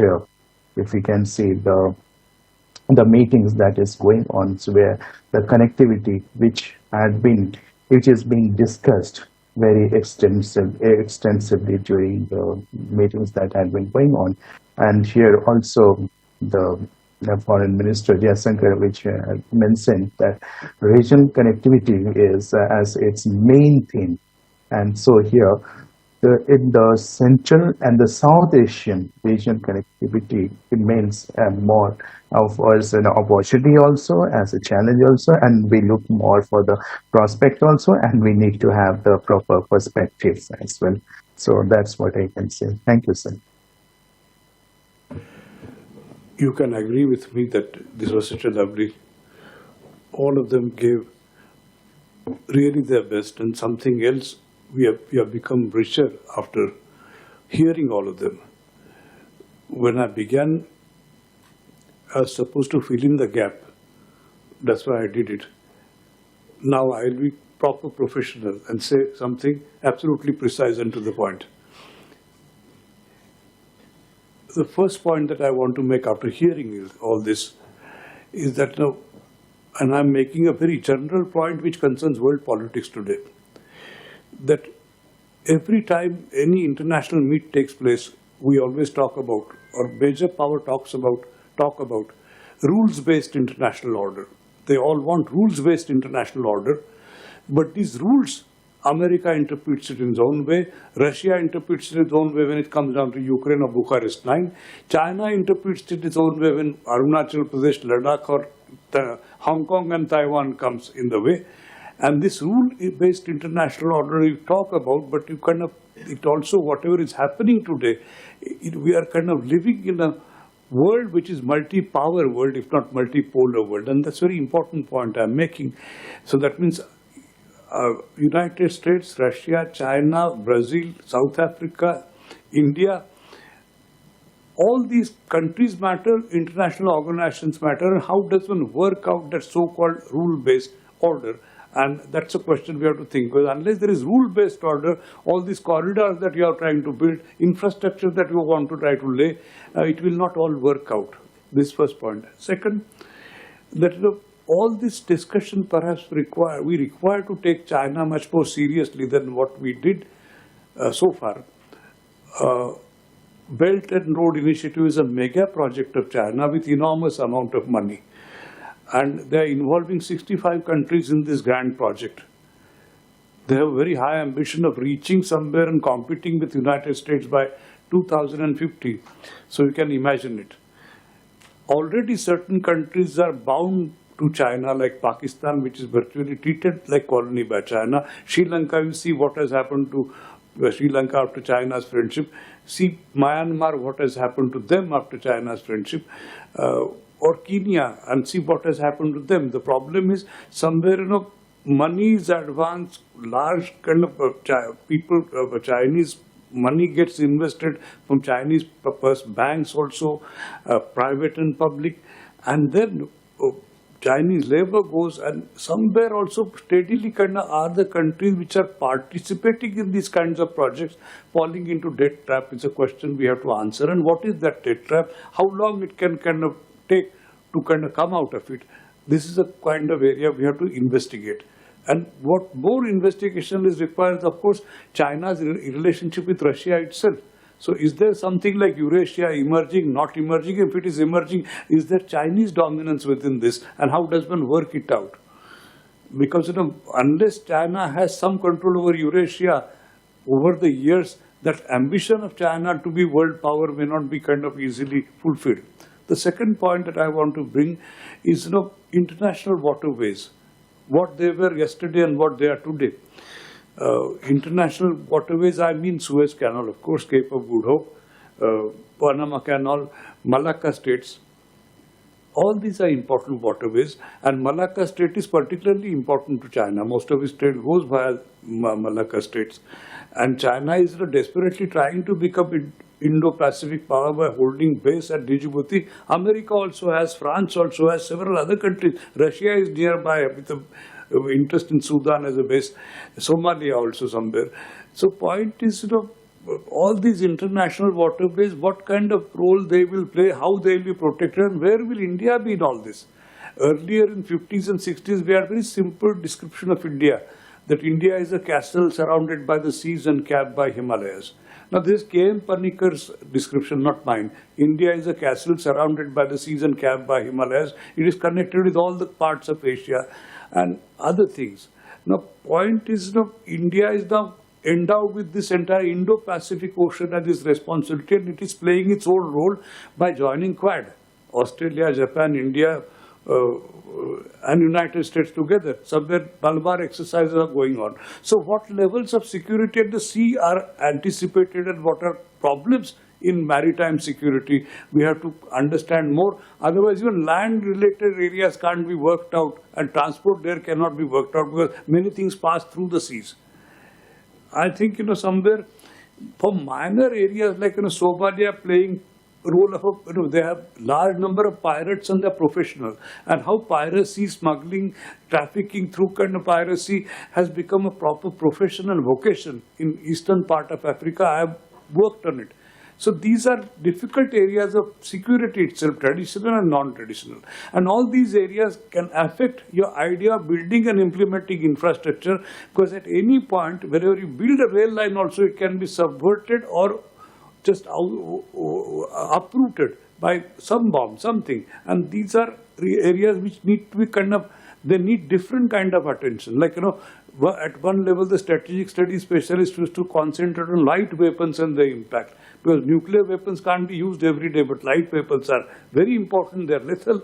And that needs to be worked out. So piracy and many other ways of disrupting this idea of connectivity, they need to be also understood.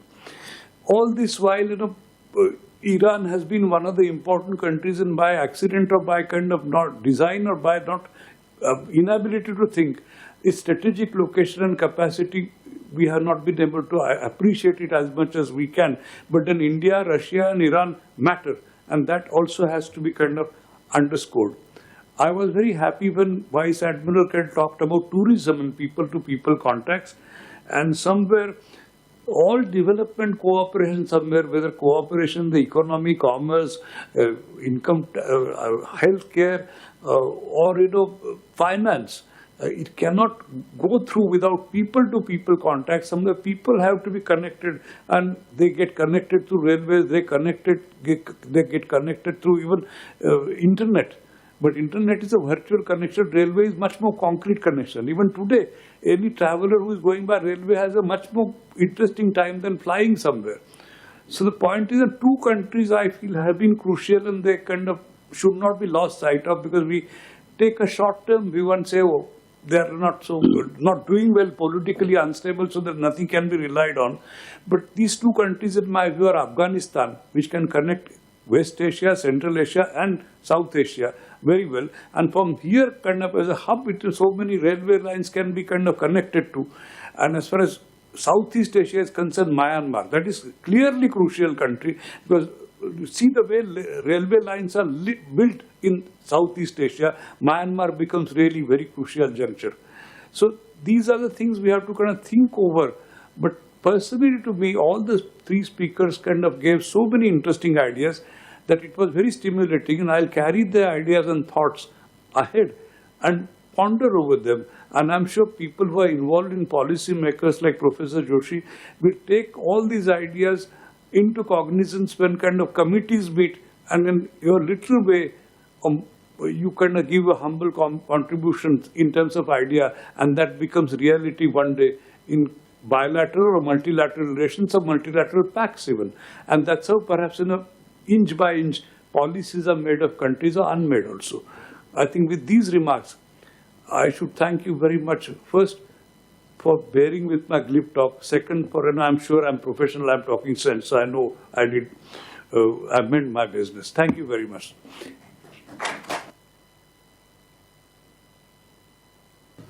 We'll now have a vote of thanks from Brigadier Devendra Singh. Could you please come up?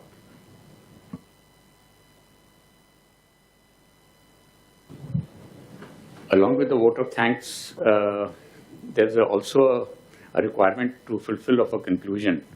Given the end of the session, I don't think so anybody's in the mood. But I'd like to leave a thought with you all, which is, concerns this session. To note that all the Central Asian countries have their borders, their old association, and their proximity to Russia. They also have their proximity to China. Also, the security structure is totally related to, or at the moment, most intertwined with Russia. Given this, there's a contradiction now, but that their economic aspirations are somehow with the West and the European Union. This is exactly a similar scenario what prevailed in Ukraine just before the conflict. How that is going to translate in this post-Ukrainian era, especially with the European or the Western imposed sanction regime, economic sanction regime. So you can't have a situation where you're located, your neighbor is in your proximity, your security structure is entwined with Russia, and your aspirations are with economically the West. So the peculiar situation is going to emerge. How well they handle this is a challenge that will need to be seen. In lighter vein, I think Samira made a very pathway in between to say that mutually accepted countries may be the answer to somehow overcome the economic issues. Somehow the trade should be diverted to countries like India and others who are mutually acceptable both to the Russian context and the European or the Western US context. Having said this, as a vote of thanks, I will first begin by thanking our chairpersons for the various sessions they chaired, namely Ambassador Ashok Sharma. He's also our Vice President and officiating President of the ICAF. Then Ambassador Amar Sinha, Commander Alok Bansal, Major General B.K. Sharma and Jaishankar, and Professor Ranjan Harshe. Thank you, sir. Our thanks also go out to all the speakers, and more so to the dynamic discussants we have had, who have enlightened us with their contribution. Our specific thanks are to our foreign participants. Two of them are physically present with us, Professor Khadirov and Professor Zamira, and those who are virtually present with us. A highlight of the seminar was the participation of the industry, and for this, the thanks go to Dr. Jyotsna Chaudhary. Our special thanks to the diplomatic community, wherein the Central Asian embassies and the US Embassy were physically and virtually present with us for the seminar. Lastly, I wish to thank the ICAF team headed by Madam Nirmala Joshi and assisted by Sandeep Lal, and all those others involved behind the scenes, especially the IT team and the virtual assistance team. Thank you so much. At the end, there are a few mementos to be presented. Firstly, to Chairperson.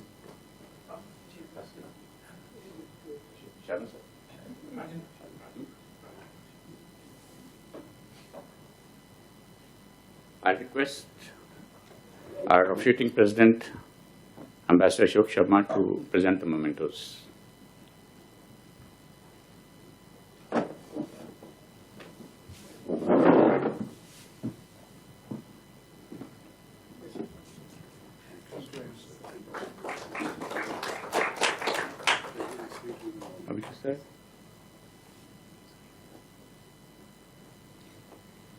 Professor Zamira.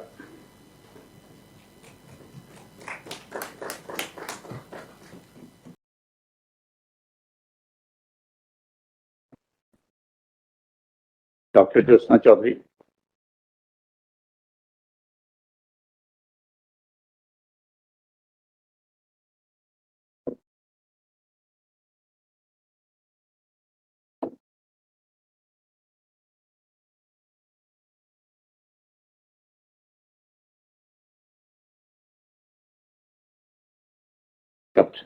Dr. Jyotsna Chaudhary, please come.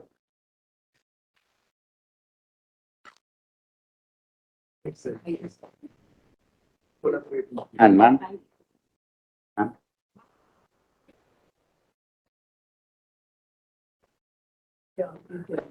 And finally to Ambassador Ashok Sharma for having chaired 2 of the sessions. Thank you, sir. Thank you. Thank you. That'll be all, gentlemen. Thank you so much for taking the trouble and being with us. We enjoyed having you over.